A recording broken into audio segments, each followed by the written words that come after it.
Welcome to Etish Bulletin. I am Dr. Samram, Etish Center, Vijayawada. I am D. Lakshmi, Etish Center, Vijayawada. ముఖ్యాంశాలు. ఆస్తికత్వం కంటే నాస్తికత్వమే ఉత్తమమైనది. ప్రముఖ నాస్తికులు గోరా. జ్యోతిష్యం, శకునాలు, మూఢాచారాలు ప్రజలను వెనక్కు తీసుకువెళతాయి. ఆంధ్రప్రదేశ్లో ప్రథమ సంఘ సంస్కర్తగా, సంస్కరణోద్యమ పితామహుడిగా పేరు పొందిన శ్రీ కందుకూరి వీరేశలింగం. గుడిలో సటగోపం మహత్తు కలిగినదా? డాక్టర్ సమరం తేల్చి చెప్పిన నిజం ఏమిటి? శ్రమకు గౌరవం ఉండాలి. మనిషి దోపిడీకి గురి కాకూడదు. హక్కులు పోరాడితేనే వస్తాయని చాటి చెప్పిన మేడే ప్రాశస్త్యం గలది. నాస్తిక కేంద్రం. మే 30-31 శని ఆదివారాలలో నాస్తిక కేంద్రంలో నాస్తిక శిక్షణా శిబిరం. అందరూ పాల్గొనండి. పరిపూర్ణమైన నాస్తికత్వం గురించి తెలుసుకోండి. నాస్తిక కేంద్రం. చిన్నారులకు చైతన్య స్ఫూర్తిగా నిలిచిన యూట్యూబ్లోని సమరం ఛానల్స్లోని సమరం చిన్నారి ఛానల్. ముఖ్యాంశాలు చూశారు కదా, ఇక వివరాల్లోకి వెళ్దాం. డాక్టర్ గారు, ఆస్తికత్వం కంటే నాస్తికత్వం ఉత్తమమైనదని ప్రముఖ నాస్తికులు గోరా గారు అన్న మాటల్ని కాస్త వివరించండి. లక్ష్మి, ఓ సమాజం చక్కగా ఉండాలంటే, హాయిగా ఉండాలంటే, సుఖంగా ఉండాలంటే, అందరూ సమానంగా సమాన గౌరవంతో ఉండాలంటే ముందు కావాల్సింది వ్యక్తిత్వం. ఏ వ్యక్తులు ఉంటారో ప్రతి వ్యక్తికి ఒక వ్యక్తిత్వం ఉండాలి, ఒక గౌరవం ఉండాలి. ఆ వ్యక్తి నేను ఈ సమాజంలో ఒక బాధ్యత గల వ్యక్తిని అనుకోవాలి, గౌరవ వ్యక్తిని అనుకోవాలి. నేను ఇందులో భాగస్వామిని అనుకోవాలి. నా మాట కూడా విలువ ఉంది అని అనుకోవాలి. వాడికి ఆ ఫీలింగ్ ఉండాలి. ప్రతి వ్యక్తికి ఎలా అనిపించాలి? ప్రతి వ్యక్తికి అనిపించాలి. ఎప్పుడు అనిపిస్తుంది? వ్యక్తికి గౌరవం ఇవ్వడమే కాదు, స్వేచ్ఛగా ఉండగలిగినప్పుడు వస్తుంది. స్వేచ్ఛగా ఆలోచించడం అంటే, ఒక వ్యక్తికి గౌరవం రావాలంటే తన స్వేచ్ఛగా తన అభిప్రాయం చెప్పగలగాలి, దాని ప్రకారం తను ముందుకు వెళ్ళగలగాలి. ఆ మనిషికి ఆ స్వేచ్ఛా ప్రవృత్తి ఉన్నప్పుడే అతనున్న సృజనాత్మకత బయటపడుతుంది, క్రియేటివిటీ బయటపడుతుంది. నీకేం తెలుసు, నీదేముంది అసలు, నువ్వేం చేయగలవు, నీదేంటి అసలు, నువ్వేం చేయలేవు, నువ్వు ఎంత గొప్పవాడైనా వచ్చు, కానీ నువ్వు నథింగ్, యు ఆర్ నథింగ్ అని అంటే వాడు చాలా డిప్రెస్ అయిపోతాడు. వాడు క్రియేటివ్ బయట రాదు. ఎవరైనా నువ్వు చేయగలవు, నీలో మంచి టాలెంట్స్ ఉంది, వ్యక్తీకరించబడాలి అని అంటే వాడు అంటే వ్యక్తి యొక్క వ్యక్తిత్వం అనేది అతని స్వేచ్ఛాలోచన బట్టి ఆధారపడి ఉంటుంది. స్వేచ్ఛగా ఆలోచించడం, ఫ్రీ విల్, స్వేచ్ఛగా నేను చెప్తాను, నాలా భావిస్తాను, నేను స్వేచ్ఛగా చేయాల్సిన, నేను ఎవ్వరికి బందీ కాదు, దేనికి దాసోహం కాదు అనుకున్నప్పుడు అలాగే ప్రతి వ్యక్తి ఫీల్ అయినప్పుడు దానికి బాధ్యతగా నేను మొక్క చెప్పానంటే దానికి విలువ ఉంది, నేను మాట మాట్లాడానంటే దానికి తప్పకుండా విలువ ఉంది, నాకు విలువ ఉంది, నా మాట విలువ ఉంది అని అన్నప్పుడు వాడు జాగ్రత్తగా ఆలోచిస్తాడు, జాగ్రత్తగా వ్యవహరిస్తాడు.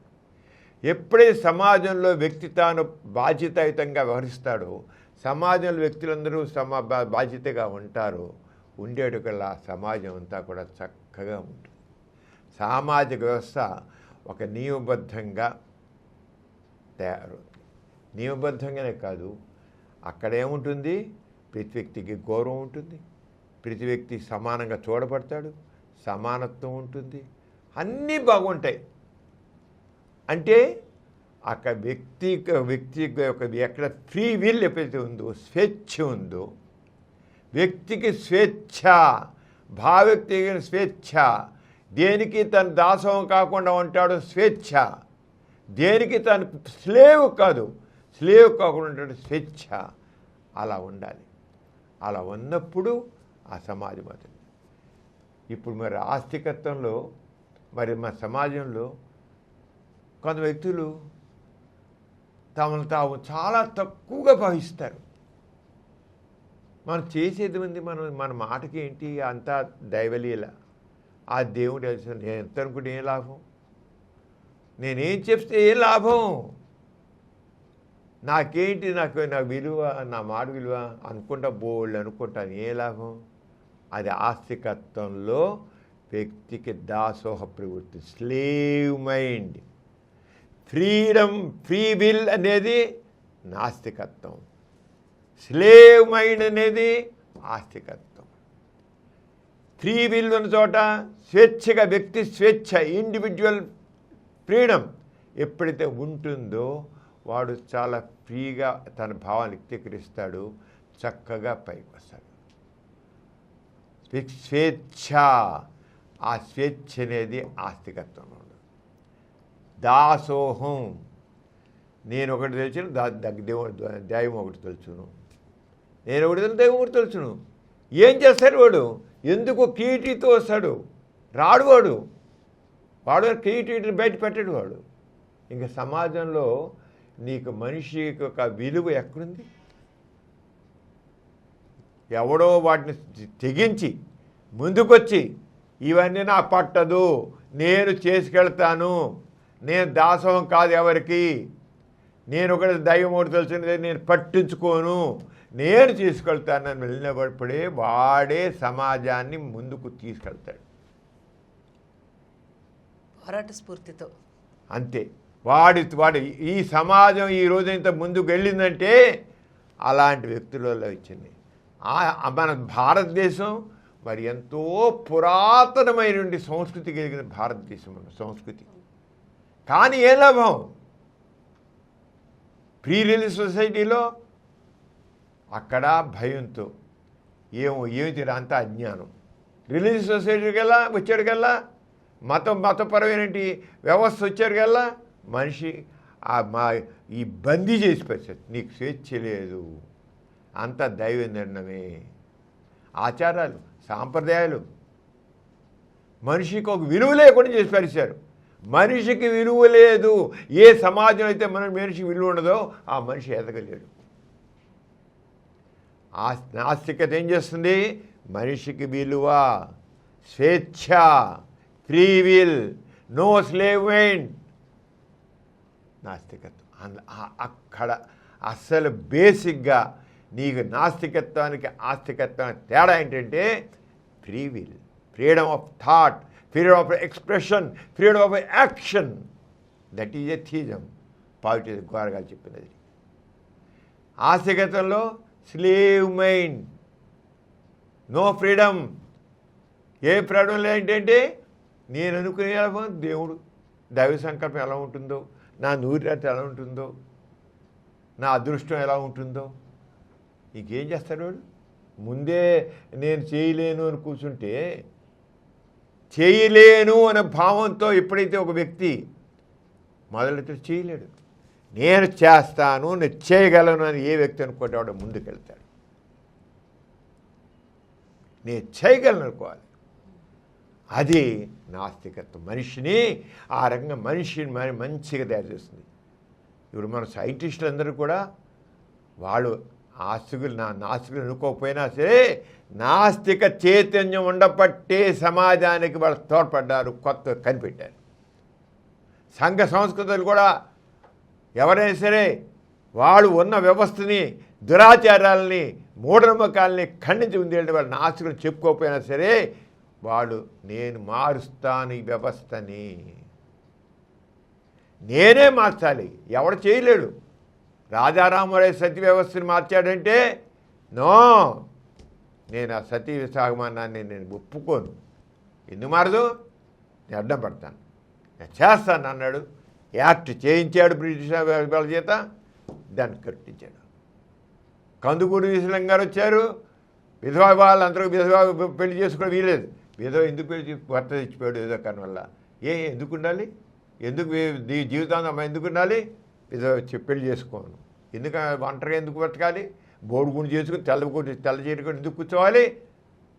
ఆమెకి మనసు ఉంది, మగాడికి లేనిది ఆడదానికైనా ఇది అని విధవాలు చేశారు. సంఘ సంస్కర్తలందరూ కూడా వాళ్ళందరూ నాస్తికులను చెప్పుకోకపోయినా సరే నాస్తిక చైతన్యం ఉంది, ఫ్రీ విల్ ఉంది, క్రియేటివిటీ ఉంది, సాహసం ఉంది. అది నాస్తికత్వం ఇస్తుంది. అంచేత ఆస్తికత్వం కంటే నాస్తికత్వం గొప్ప అని చెప్పేప్పుడు ముందు బేసిక్గా freedom, individual freedom, free will అనేది అక్కడ లేకపోవడం ఆస్తికత్వం ఉండదు. నాస్తికత్వం ఫ్రీ విల్ ఉంటుంది. నో స్లేవ్ మైండ్ నాస్తికత్వం, స్లేవ్ మైండ్ ఆస్తికత్వం. అక్కడే మొత్తం అసలు వ్యక్తి యొక్క ఉన్నతి కానీ సమాజం ఒక నిర్మాణం కానీ ఉంటుంది. ఆస్తిక సమాజం అంతా కూడా దాసోహంతో ఉంటుంది, అసమానతలతో ఉంటుంది. నాస్తికత్వంతో ఉన్న సమాజం వ్యక్తి స్వేచ్ఛతో ఉంటుంది, వ్యక్తి గౌరవంతో ఉంటుంది, క్రియేటివిటీతో ఉంటుంది, సమానత ఉంటుంది, చక్కగా ఉంటుంది. అందుకే దాని ప్రకారం మనం చూసే గోరా గారు మరి నాస్తికత్వం పాజిటివ్ ఎథిజం అన్నారు. ఎందుకంటే గోరా గారు ముందంతా కూడా నెగిటివ్ ఎథిజం అనొచ్చు. అంటే దేవుడు లేడు అనడం సరిపోయాడు, బాగున్నది. కానీ దేవుడు లేకపోతే ఈ వ్యవస్థ ఎలా ఉంటుందని అన్ని రంగాల్లో చెప్పిన వాడు లేడు. కేవలం ప్రపంచంలో మొట్టమొదటి గోరా. దేవుడు లేకపోతే ఆర్థిక వ్యవస్థ ఎలా ఉంటుంది అంటే దేవుని పక్కన పారాయి. మ్యాన్ సెంటర్డ్ థియరీ, ఆస్తికత్వం గాడ్ సెంటర్డ్. మ్యాన్ సెంటర్డ్ థియరీలో ఆర్థిక వ్యవస్థ ఎలా ఉంటుంది, రాజకీయ వ్యవస్థ ఎలా ఉంటుంది, విద్యా వ్యవస్థ ఎలా ఉంటుంది, సాహిత్య రంగంలో ఎలా వ్యవస్థ ఎలా ఉంటుంది, సంస్కృతి రంగం ఎలా ఉంటుంది, సైన్స్ ఎలా ఉంటుంది, లేకపోతే టెక్నాలజీ ఎలా ఉంటుంది, జీవితం అసలు ముందు జీవితంలో వ్యక్తి గౌరవంతో ఎలా ఉంటారు, సమాజంలో కుటుంబ వ్యవస్థ ఎలా ఉంటుందని నూరిపి చెప్పింది. ఆయన చెప్పడమే కాదు, ప్రతి ఒక్కటి ఆచరణలో చేసి చూపించిన మహానుభావుడు ద్వారా. ప్రపంచంలో మొట్టమొదటి వ్యక్తి విధీజానికి పరిపూర్ణమైన రూపం ఇచ్చినట్టు ద్వారా ఎవరు చేయలేదు. కేవలం 4 మొక్కలు చెప్పారు అంతే. కానీ జీవితాన్ని పరిపూర్ణంగా నాస్తికత్వంతో రూపకల్పన చేసి, ఇదిగో నాస్తికత్వం పాజిటివ్, నాస్తికత్వం అంటే ఇది, నాస్తికత్వం అంటే ఇది, నాస్తిక జీవిత విధానం అంటే ఇది, నాస్తికత్వం యొక్క సైన్స్ అంటే ఇది, నాస్తికత్వం ఎడ్యుకేషన్ అంటే ఇది, నాస్తికత్వం ఈ ఆర్థిక విధానం అంటే ఇది, ఆర్థిక దానికి ఇలాగా మొత్తం జీవితానికి సంబంధించిన అన్ని రంగాల్ని విశ్లేషించి ఏదైతే ఫ్రీడమ్ ఆఫ్ ఇండివిజువల్ ఏదైతే ఉన్నాయో ఆ బేసన man is supreme, man is supreme అన్న బేసన వ్యక్తికి విలువ నిలబెడుతూ ప్రతి విషయంలో, అది ఆర్థిక రంగం కావచ్చు, సైన్స్ రంగం కావచ్చు, విద్యారంగం కావచ్చు, ఏ రంగం కానీ వ్యక్తి, అది ఆడ మగ కాదు, వ్యక్తికి విలువనిచ్చి వ్యక్తినే కేంద్రం చేసి సిద్ధించి వ్యక్తికి గౌరవం ఇచ్చిన వ్యక్తికి గౌరవం. ఆస్తికత్వం కాదే. ఇక ఏ థియరీ నాస్తికత్వంగా చెప్పిన వాళ్ళు ఎవరు ఇలా చెప్పలేదు. అందుకనే గోరా గారు చేసిన దాన్ని పాజిటివ్ ఎథిజం, సకారాత్మక నాస్తికత్వం. ఈ సకారాత్మక నాస్తికత్వం, ఈ పాజిటివ్ ఎథిజం ఆస్తికత్వం కంటే ఎలా ఉన్నతమైనది, ఉత్తమమైనది మనం ఇప్పుడు చెప్పుకున్నాం. ఎన్ని రకాలుగా ఉంటుందో మనం చెప్పుకున్నాం. ఇది తీసుకున్నైతే దీంట్లో మనం చెప్పుకున్నాం బాధ్యత. సమాజం ఇప్పుడు నేను ఉన్నాను, నీ వల్ల నాకు బాధ్యత, నా వల్ల నీకు బాధ్యత ఉంది. అదే సమాజంలో వ్యక్తులు ఉన్నారంటే నేను కనుక్కుని నా గురించి నేను ఆలోచిస్తే సమాజం అవదు. నేను ఒక్కడే నా గురించి నేను ఆలోచించి కూర్చుంటే జరుగుతుంది. నా గురించి నేను ఒక్కనే సమస్తం నేను సమకూర్చుకోలేను, నువ్వు ఒక్కదాని సమస్తం సమకూర్చుకోలేవు. ఆ సమస్యను సమకూర్చుకుంటే జీవితం అవుతుంది. ఆ సమస్య అంటే నేను నీకు సహాయపడాలి, నువ్వు నాకు సహాయపడాలి, అంటే బాధ్యత. అలా బాధ్యత తీసుకొని చేసినట్లయితే అది వ్యక్తి చెయ్యాలంటే నేను ఒక బాధ్యత తీసుకొని ఈ సమాజానికి ఇలా చేయాలి ఒక బాధ్యతగా ఫీల్ అవుతాను నేను. మధ్యలో వదిలిపెట్టను. నాస్తికుడు మధ్యలో వదిలిపెట్టాడు. వాడు వదిలిపెట్టిన తక్కిన వాడు చేస్తాడు, ఎవడు వదిలిపెట్టాడు. బాధ్యతగా అంటే బాధ్యత. ఆ బాధ్యత అనేది ఆస్తికతలు. మళ్ళీ కొద్ది ఇబ్బందులు రాగానే అనుకున్నాం కదా, తాను ఒకటి తలబెట్టిన దైవమూడు తలబెట్టినని, అంతే. ఎందుకు అక్కడ ఆగిపోతాడు, కూలపడతాడు. ఆస్తికుడు కూలపడతాడు. నాస్తికుడు నో, ఇలా వచ్చిందా చూద్దాం, దీన్ని ఇంకా మాకు ఈ రంగా చేసి చూస్తాను, ఆ రంగా చేసి చూస్తాను అంటూ సాధిస్తాడు. అంచేత ఒక బాధ్యతాయుతంగా ఉండేది నాస్తికుడు, బాధ్యతారహితంగా ఉండి మధ్యలోనే ఎక్కువ మంది ఏం చేద్దాం, దైవనిర్ణయం వేరుగా ఉంది అని ముందే నిర్ణయం వచ్చేస్తాడు. వాడు దైవనిర్ణయం వేరే ఉంది అనుకుంటాడు. మధ్యలో అడ్డంకి రాగానే దైవనిర్ణయం వేరుగా ఉండడం ఏంటి అసలు? వీడి ప్లానింగ్లో తేడా ఉంది, వాడి ఆలోచనలో తేడా ఉంది, వాడి సహకారం పదనలో తేడా ఉంది, వాడు చేసుకోవడం ప్లానింగ్లో తేడా ఉంది, అందుకని చేయలేకపోయాడు. అంచేదాన్ని ఎక్కడో నీ లోపం ఉంది అనుకుంటాడు నాస్తికుడు. ఏముంది, దేవుడు నాతో సహకరించలేదు, లేదా నా దురదృష్టం, నా కర్మ, నా వీటిరాత, ఇది అనుకుంటాడు ఆస్తికుడు. అంచేత బాధ్యతగా ఉండడం అనేది ఇది. అంచేత వీడైతే మాత్రం ఒక ఆస్తుడైతే ఒక రకమైన డిపెండెన్సీ, దేవుని మీద డిపెండ్. బాధ్యత దేవా రక్షించు, నా చేసి పెట్టు ప్రార్థిస్తూ కూర్చుంటాడు. ప్రార్థిస్తే అవుతాయా? ప్రార్థనలు ఆలకించే ప్రభువు లేడు. వాడి బానిస ప్రవృత్తి. అంచేత మనిషి తాను చేసే పనులకు తానే బాధ్యత వహిస్తాడు. ఇబ్బందులు వచ్చినా దాన్ని సాధిస్తాడు. ఆస్తికత్వం దేవుడి స్థిత్వం వేరుగా ఉంది అని కూలబడతాడు. ఎంత తేడా ఉంది నీకు? ఒక సమాజ నిర్మాణంలో, సమాజ బాధ్యతల్లో ఇద్దరు వ్యక్తుల మధ్య మనం చూసిన అదే సామాజిక విషయం చూస్తే ఇంకెలా ఉంటుంది? అంచేత ఈ విధంగా చూసేట్లయితే పాజిటివ్ అయితే గోరా గారు ఏది చెప్పారో, man is master, man is free will, man is responsible. తాను చేసే పనులకు తానే బాధ్యుడు. తను చేసే పనికి బాధ్యత తనే వహించాలి, తనే తీసుకోవాలి. ఒక సమాజంలో ఉంది, పాడుగా ఉందంటే నేను ఊరుకోబట్టి సమాజంలో ఉంది, నేను దాన్ని మార్చాలి, నేను మార్చాలి సమాజాన్ని. నీ ఊరుకోబట్టి ఈ దురాచారాలని ఊరుకోబట్టి ఇవన్నీ ఉన్న దుష్టత్వం ఉంది. ఈశ్వరచంద్ర విద్యాసాగర్ ఏం చేశాడు? సతీసాగమాన 100 మంది ఆ స్త్రీలను తగలెడుతుంటే నేను ఊరుకోను అన్నాడు. అంతే, నేను ఊరుకోను. అది ఆశ్రయం చేద్దాం దేవుడు దైవం, నేను దేవుడు ఎలా అలా తగలేమన్నాడు, తగిలేస్తాడు అనుకుంటాడు. అంతలో ఇలాగే 18వ శతాబ్దం వరకు అలాగే సాగింది.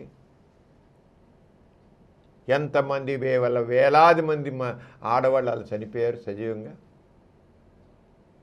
అదే కారణం ఆస్తికత్వానికి, నాస్తికత్వానికి.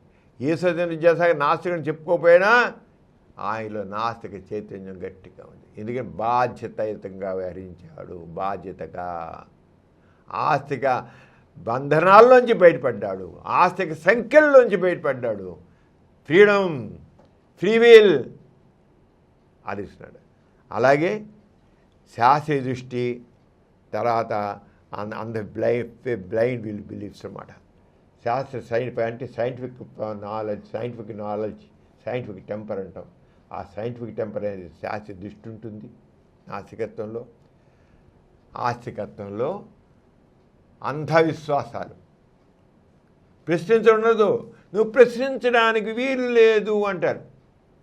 దేవుడు ఏంటి చేయాలంటే, ఇగో దేవుడు చేసేది నువ్వు అడగడానికి వీలు, ఎందుకు ఏమిటన్నా వీలేదు రాసు. నువ్వు ప్రశ్నించడానికి వీలేదు, నమ్ము. ఏం నమ్ము? ఇది ఒక పందిని తెచ్చి ఇది కుక్క అంటే నమ్మాలా? ఒక గాడిద తీసేది గుర్రం అంటే నమ్మాలా? నమ్మంటాడు వాడు. నమ్మడం ఏంటి? How it is possible? ఇప్పటికీ వినాయకుడు తీసుకొచ్చి వినాయకుడు ఇంత ఏనుగు తలకాయ పెడితే ఎలా అన్నా మరి తలకాయ నరికేసి ఏనుగు తలకాయ పెట్టేసేట ఎలా? How it possible? సైంటిఫిక్ ఎలా కుదురుతుందా? జీన్స్ ప్రకారం కుదురుతుందా? ఏ రకంగా మ్యాచ్ అవుతుంది? నమ్మడమే, బ్లైండ్గా నమ్మడమే. అరే మనిషికి అదేంట్రా వేణుగు తలకాయని ఒక ఎలక మీద ఒక వినాయకుడు ఇంత మనిషి వెళ్తే ఎలక నడుస్తుందా? ఎలా నడుస్తుంది? అసలు బుర్ర ఉపయోగిస్తున్నారా ఆస్తికులు? అంధవిశ్వాసం. బుర్ర ఉపయోగించకపోవడం. బుర్ర ఉపయోగించేది నాస్తికత్వం. నాస్తికత్వం ప్రశ్నించమంటుంది, ఆధారం చూపించమంటుంది, ఎవిడెన్స్ చూపించమంటుంది. ఆ ఎవిడెన్స్ ప్రకారం చేస్తాను. ప్రశ్నించు, ఆధారం చూపించు, పరీక్షిస్తాను నేను. అంతేకాదు బ్లైండ్గా నమ్మను. అది నాస్తికత్వం. ఆస్తికత్వం విశ్వాసం మీద ప్రశ్నించడం పనికిరాదు. ప్రశ్నించకూడదు. దేవుని సంబంధించి ఏది ప్రశ్నించకూడదు. అంటే ఎంత తేడా ఉంది! ఎందుకు నాస్తికత్వం ఘోరగా పెద్ద నాస్తికం ఎందుకు గొప్పది? ఆస్తికత్వం ఎందుకు గొప్పదంటే ఇక్కడ చూస్తే ఇక్కడ శాస్త్రీయ దృక్పథం ఉంది, అక్కడ మూఢ విశ్వాసం ఉంది, మూఢంగా ఉంది. మరి ఎంత గొప్పది ఘోరగా గడిచింది. అందుకనే ఈ బ్లైండ్గా లేదు కనుకే ఒక పూర్వకాలం వ్యాధులు వస్తే అమ్మవారు వ్యాధులు అమ్మవారు అన్నారు, మసూచి కోసం అమ్మవారు, ఇంకోటి అమ్మవారు. అమ్మవారు నాస్తికత్వం ఉంది కదా, ఏం చేశారు? సైన్స్ అండ్ టెక్నాలజీ వచ్చింది, వైద్యశాస్త్రం ప్రగతి సాధించింది. ఎన్నో వ్యాధుల మీద, అటు ప్లేగ్ మీద కావచ్చు, మసూచి మీద కావచ్చు, చివరికి పోలియో మీద కూడా మనం ఇటీవల చూసాం. కరోనా కూడా లక్షలు మింగిస్తే వ్యాక్సిన్ వచ్చింది, దెబ్బతో తోక ముడిచింది కరోనా కూడా. ఎక్కడ జరిగింది? సైన్స్. అంచేత సైన్స్ ద్వారానే అభివృద్ధి. అంచేత నాస్తికత్వం అనేది అక్కడైతే బలులు ఇవ్వడం, పూజ చేయడం, యాగాలు చేయడం, దేవుని ప్రార్థించడం అవుతుందా అని కరోనా వస్తే యాగాలు చేస్తూ, ప్రార్థనలు చేస్తూ, జంతు బలిస్తూ, కోళ్ళు, మేకలు, గొర్రెల మీద వదిలిస్తే తగ్గేదా? నా సైంటిస్టు ఇలాంటి మూఢనమ్మకాలను పక్కన తూసేబట్టి మనకి మానవ ప్రగతి వస్తుంది సైంటిస్టుది. అంచేత ఈ రంగం వచ్చే నాస్తికత్వం అక్కడ నాస్తికత్వం వీటన్నిటికి మూలం. ఘోరగా ప్రతిపోయింది నాస్తికత్వం. అలాగే ఇంకా ఎక్కడ చూడు 1 by 1 ఆలోచన తీసుకొచ్చి ఎంత తేలిగ్గా ఎంత తేడా కనబడుతుంది ఆస్తికత్వానికి నాస్తికత్వానికి. అలాగే సమానత్వం, అసమానత్వం. నాస్తికత్వంలో కులం, మతం అని తేడాలు. మానవులంతా ఒక్కటే ఉంటుంది. ఆస్తికత్వం ఉంటుంది మళ్ళీ అందరూ దేవుని బిడ్డలు. చూడు ఎంత పారాడాక్స్, అందరూ దేవుని బిడ్డలు అంటుంది. మళ్ళీ తక్కువ కులాన్ని దొరకడు, నా ముట్టుకోకు,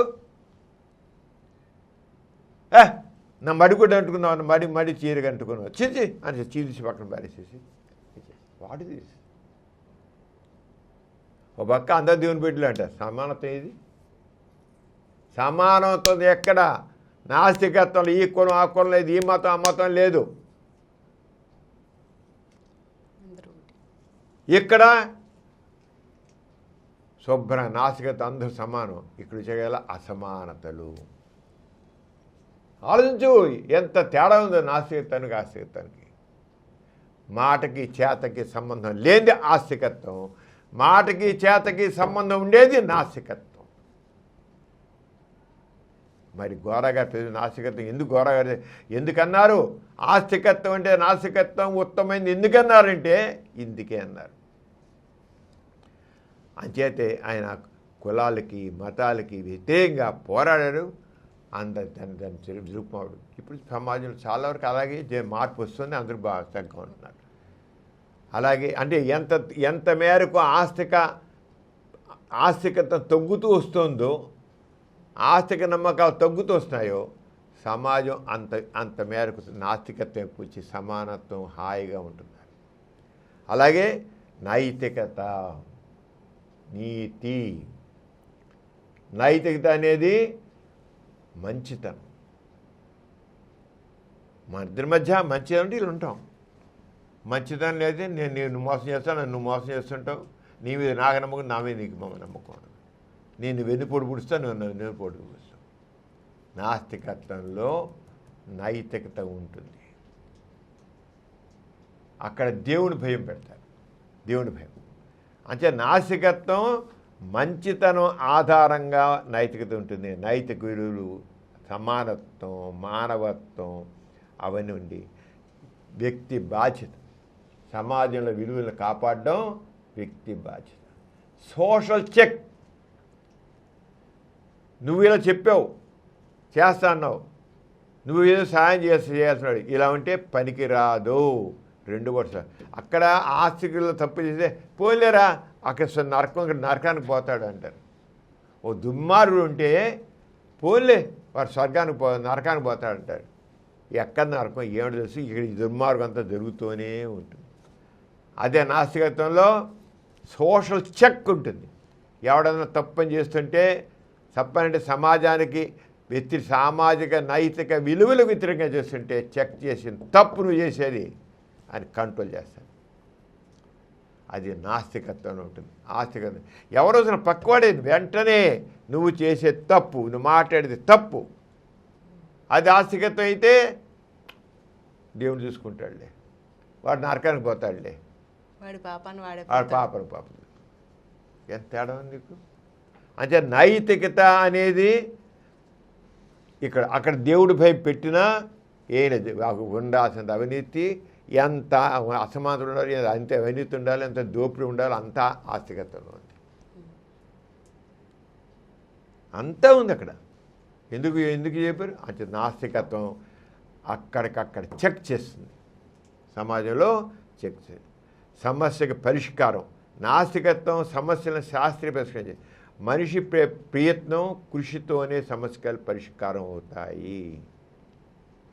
సమస్యలు వస్తాయి, పెద్దలు సమస్యలు వస్తాయంటే కోల్పడకూడదు. మన ప్రయత్నం మనమే చేసేది దాన్ని చేసి సమస్య పరిష్కరించేది మనమే. అంటే ఆ కృషి సమస్య. ఆస్తికత్వం ఏంటి? ప్రార్థనలు. దేవా నాకు ఈ బాధ వచ్చింది, దేవుడా నన్ను రక్షించు, నాకేదో మార్గం చూపించు అని ప్రార్థించడం. అవుతుంది ఆ ప్రార్థనలో ప్రభువు లేడని చెప్పుకున్నాం, లేడు, ప్రభువు ఏం లేడు. అంటే ఆస్తికత్వం ప్రార్థన అడుగుతుంది, దేవుణ్ణి సమస్య పరిష్కారం ప్రార్థిస్తూ ఉంటుంది. దానివల్ల పని ఏమీ జరగదు.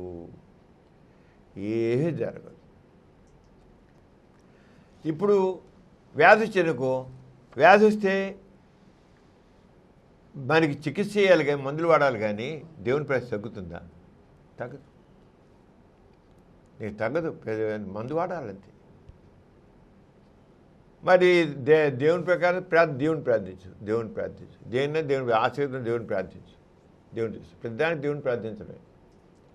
ఏం చేయాలి, బాగా కష్టం వచ్చినా అడ్డంకి వచ్చినా దేవుని ప్రార్థించు. దేవుడే చూపిస్తాడు. అసలు లేని దేవుడు ఏం చూపిస్తాడు అంటే, ఆస్తికత్వం ఎంత అసత్యం మీద ఆధారపడి ఉంటుంది. అసత్యాల మీద, అబద్ధాల మీద ఆస్తిక వ్యవస్థ అంతా ఉంటుంది. నాస్తికత్వం సత్యాల మీద ఉంటుంది. అబద్ధాల మీద వ్యవస్థ ఆస్తికత్వం, నిజాల మీద సత్యాల మీద నిలబడే నాస్తికత్వం.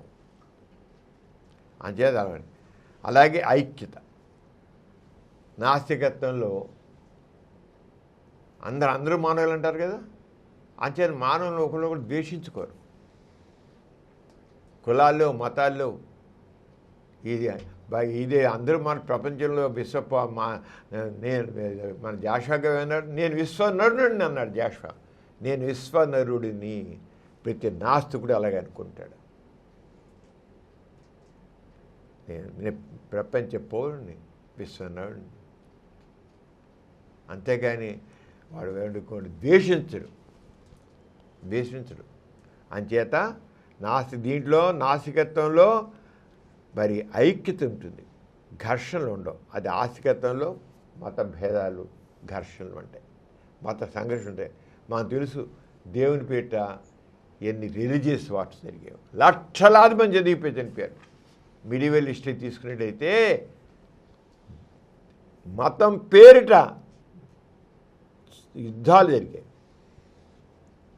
లక్షలాది మంది చనిపోయారు. నాస్తికత్వం ద్వారా ఎక్కడ జరిగి చూపించు, ఒక్కడిని చూపించు. ఒక్కడండి ఒక నాస్తికుడు అయిన ఒక మనిషి నాస్తికుడైన వాడు ఎవరన్నా చంపాడని చెప్పేసి ఆస్తికులు చంపారు, కానీ నాస్తికులు ఒక చంపారు చూద్దాం. ఎవరిని తప్ప ఆస్తికులే మనుషులు చెప్పారు. మహారాష్ట్రలో నరేంద్ర దబోల్కర్ కానీ, ఆయన పన్సాండి కానీ, గౌరీ లంకేష్ కానీ ఎవరు చంపారు? ఆస్తికులు చంపారు. వాళ్ళందరూ హేతువాదులు, దేవుళ్ళు నమ్మరు. చంపింది ఎవరు? నాస్తికుడు చెప్పండి. ప్రపంచ చరిత్రలో ఒక నాస్తికుడు ఏమైనా చంపాడు చూపించమను. ఎందుకంటే నాస్తికుడు హింసని ప్రోత్సహించడు.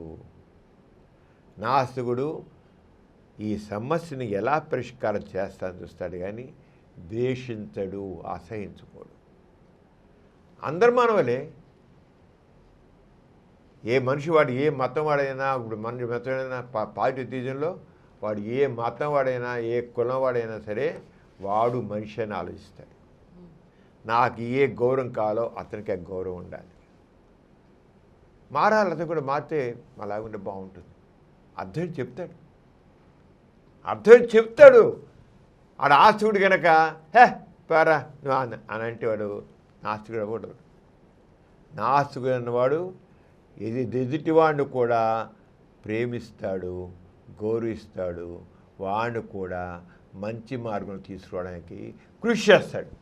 వాడు నాస్తికుడు. గోరాగారు చెప్పింది అదే. ద్వేషిస్తే మనకి ఎందుకు గొప్పది? ఇప్పుడు ఆస్తులు ఎలాగైనా నాస్తికులు ద్వేషిస్తున్నారు, ఆస్తులు ఎలాగో నాస్తికులు చంపేస్తున్నారు. ఇక నాస్తికుడు కూడా అలాగే ఆస్తికులు చంపేయడం, నాస్తికుడు కూడా ఆస్తికులు ద్వేషిస్తుంటే ఇక ఏ రకమైంది? అందుకని గోరాగారు ఏమన్నారు? ద్వేషించడం కాదు, నువ్వు నాకు ఆ విషయం చెప్పు, అర్థమే చెప్పు, వాడు మారుతాడు. నీ విషయం కరెక్ట్ కదా, నువ్వు చెప్పే నాస్తికత్వం కరెక్టే కదా, నువ్వు నమ్మావు కదా, నాస్తికత్వం కరెక్ట్ చెప్పావు, నమ్మావు కదా, ఆ నమ్మింది అర్థం చెప్పాడు. గోరగారు చెప్పేది అదే. నువ్వు నాస్తికతాన్ని మంచి అనుకున్నావు, నమ్మావు అంటే వాడికి కూడా అలాగే చెప్పు, మారుతాడు. ఎందుకు వాడు? నువ్వు నీలో నాస్తిక చైతన్యం కలిగించుకుని నాస్తికుడిగా నువ్వు ఉన్నప్పుడు వాడు ఎందుకు అవుతాడు? చెప్పు. ద్వేషించవద్దు, హింసవద్దు, ప్రేమతో, దయతో, సహనంతో, సమానత్వంతో నువ్వు చెయ్యి. మనం కోరే సమాజం సమాజం, అందరూ హాయిగా ఉండే సమాజం. ద్వేషంతో, అసూయతో ఉండే సమాజం కాదు మనం కోరేది. నీ భావాలతో ఏకీభవించిన వాడికి వాడు మాట్లాడి, వాడు స్వేచ్ఛ ఉంది వాడికి మాట్లాడడానికి.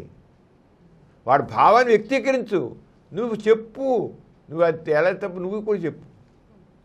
వాడి భావం ఎలా తప్పే నీకు తెలుసు. ఆస్తులు మాట్లాడేదంతా అర్థం లేనిది అని నీకు తెలుసు.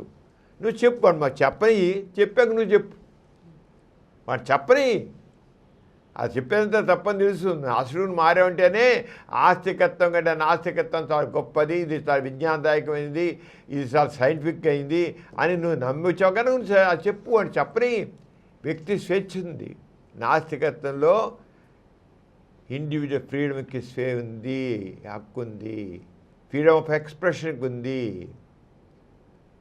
ఫ్రీడమ్ ఆఫ్ ఎక్స్ప్రెషన్కి నాస్తికత్వంలో స్థానం ఉంది. అంతేగాని నోరు ముయిస్తే నాస్తికత్వం కాదు. అంచేత గోరగారు చెప్పినది అంతే. ఐక్యత అనేది నాస్తికత్వం ద్వారానే ఉంటుంది. అలాగే ఆత్మవిశ్వాసం. నాస్తికుల్లో సెల్ఫ్ కాన్ఫిడెన్స్ చాలా ఎక్కువ. నాస్తికత్వం వాడు ఏం చేస్తాడంటే నా జీవితం నా చేతుల్లోనే ఉంది, నేను నా జీవితం నేను ఎలా ఉండాలి ఏమిటి అనేది నా చేతుల్లో ఉంది, ఏ దేవుడి చేతిలో లేదు. జీవితం అనేది మనిషి జీవితం మంచి చెడు మనిషి చేతిలో ఉంది. ఏ మంచి చేసినా చెడు చేసినా నేనే చేయడం, నేను మంచి చేసుకున్నా చెడు చేసుకున్నా నేనే. మంచి చేసిన చెడు నా చేతుల్లో ఉంది. ఆస్తికత ఏంటి? దేవుడు నిర్ణయిస్తాడు. బాధ్యతారాహిత్యం. అక్కడ బాధ్యతాయుతం, ఇక్కడ బాధ్యతారాహిత్యం. ఆ నాస్తికత్వంలో బాధ్యతాయుతంగా ఉంటాడు, ఇక్కడ బాధ్యతారహితంగా ఉంటాడు. ఎందుకని? దేవుడు నిర్ణయిస్తాడు కదా. అంచేత నాస్తికత్వం మనిషిలో ధైర్యాన్ని పెంచుతుంది, మనిషి జీవితాన్ని సామాజిక జీవితాన్ని మెరుగుపరుస్తుంది. ఈ రెండింటికి గోరగారు ఎందుకు చెప్పి ఏం చెప్పారు? Positive atheism. ఏదైతే సమస్త మొత్తం అన్ని రంగాల్లో నాస్తికత్వాన్ని విశ్లేషించి నాస్తికత్వం అంటే ఇలా ఉంటుంది అని విశ్లేషించిన ఘోర పాజిటివ్ సానుకూల సకారాత్మక నాస్తికత్వాన్ని ఆయన చెప్పిన ఫ్రీ వే మొట్టమైనది ఫ్రీ విల్. మనిషికి స్వేచ్ఛకి విలువనిస్తుంది. నో స్లేవ్ మైండ్, దేనికి దాసం కాదు. మ్యాన్ ఈజ్ సుప్రీం, ఇంకెవడు లేడు, దేవుడేం లేడు. దేవుడు అనేవాడు లేడు అసలు, మనిషే. ఆ దేవుడు కూడా సృష్టించిన ఈ మనిషే దేవుడు సృష్టించాడు. అయితే man is supreme, man is master. మనిషి తెలుసుకుంటే ఏదైనా చేయగలడు.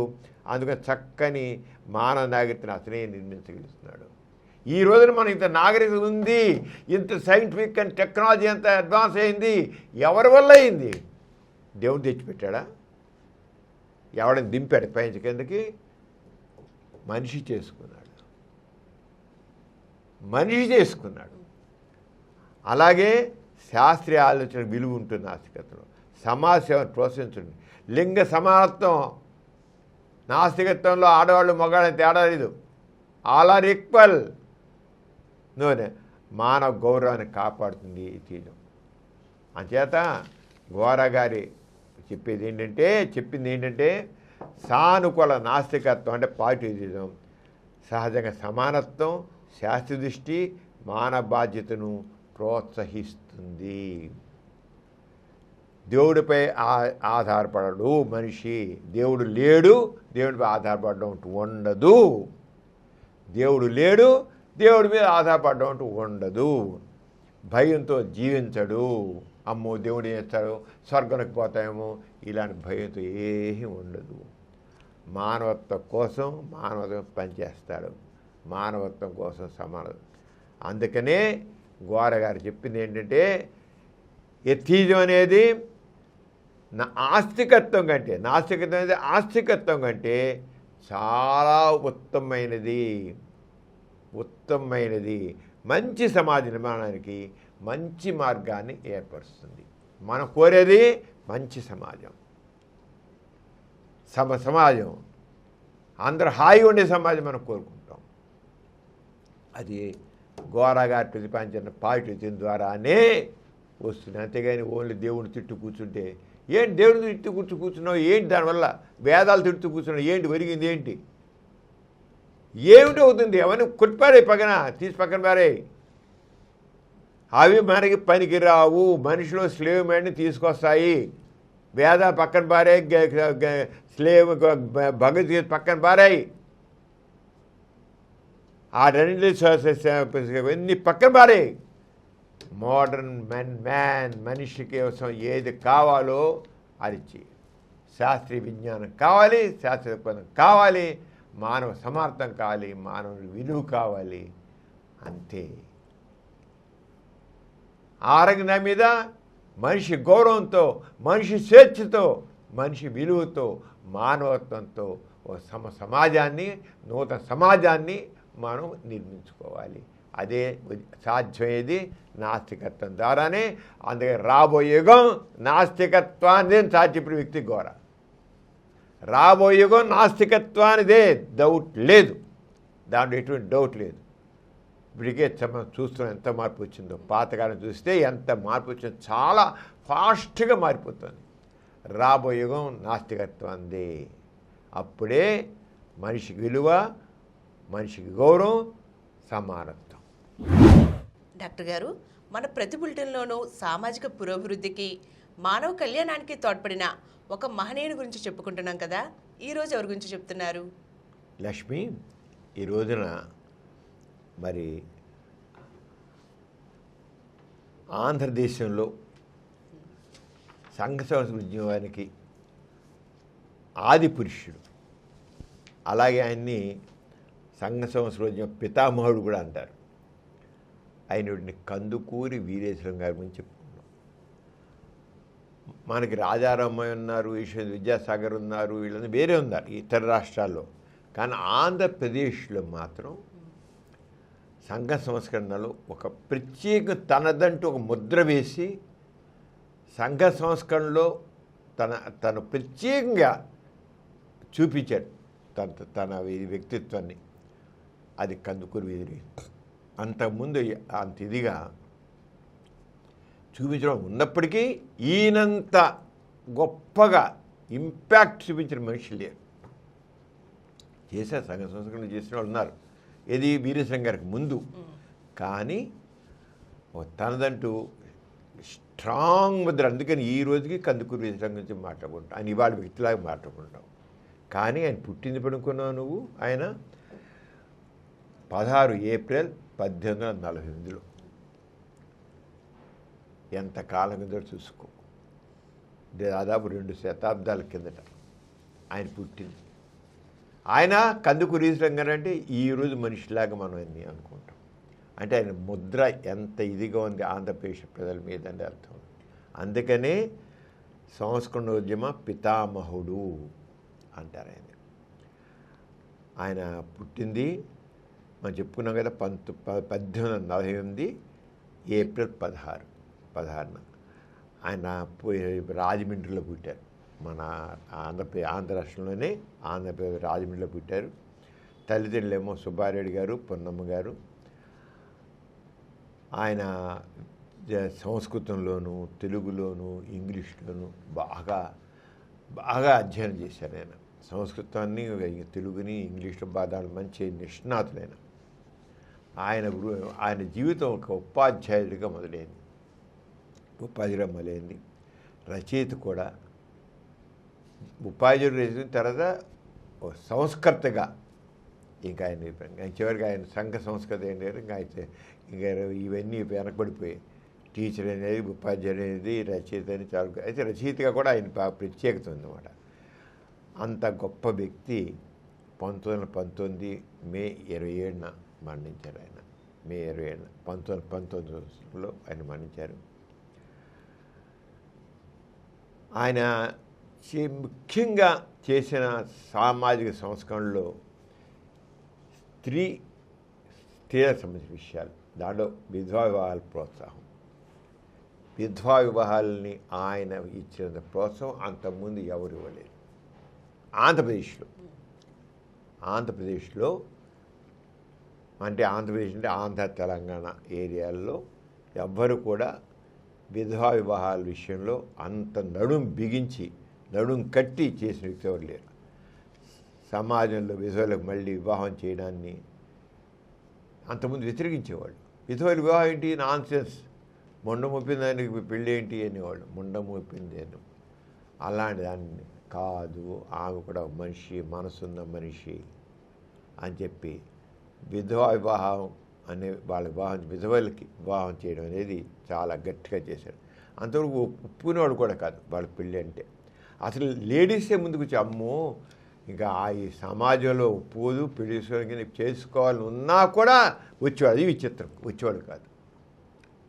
పెళ్లి చేసుకోవాలని ఉన్నప్పుడు కూడా, వీడియోస్లో ఉన్నప్పుడు కూడా సమాజంలో ఉన్నటువంటి ఆచార సాంప్రదాయాలు వ్యతిరేకించి ముందుకు రావడానికి ఎంతోమంది జంకేవాళ్ళు. వీరేశం గారు ఎంత ప్రోత్సహించినా రా రా రా అన్నా సరే ఆయనతోనేమో ఒప్పుకోవడం, కానీ వెంటనే సమాజంలో ఆచారాలని సాంప్రదాయాలని వ్యతిరేకించి రావడానికి వాళ్ళ మనసు అంత అలాంటి పరిస్థితి. అది అర్థం చేసుకోవాలి.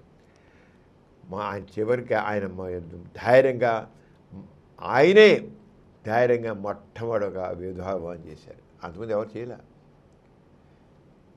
విడో మ్యారేజ్ చేసింది ఎవరంటే ఫస్ట్ చేసిన చరిత్ర తెలిసింది వీరేశం గారు. అంటే ఎంత కష్టమో ఆ రోజు చూసుకో. ఆ కాలంలో పెద్ద సంస్కరణ అది. ఇప్పుడేంటి అని అనుకోవచ్చు, కానీ ఇప్పుడు పరిస్థితులు ఆలోచించకు. అప్పుడు వ్యవస్థలో అప్పుడున్న ఆచారాలు సాంప్రదాయాలు కరుడుగట్టిన ఆచారాలు సాంప్రదాయాల్లో ఆ రోజుల్లో విధవా వివాహం అనేది చాలా కష్టం అప్పుడు చేశారైనా. అలాగే మహిళల విద్య, ఆడపిల్ల చదువుకోవడానికి వీలు లేదు ఆ రోజుల్లో.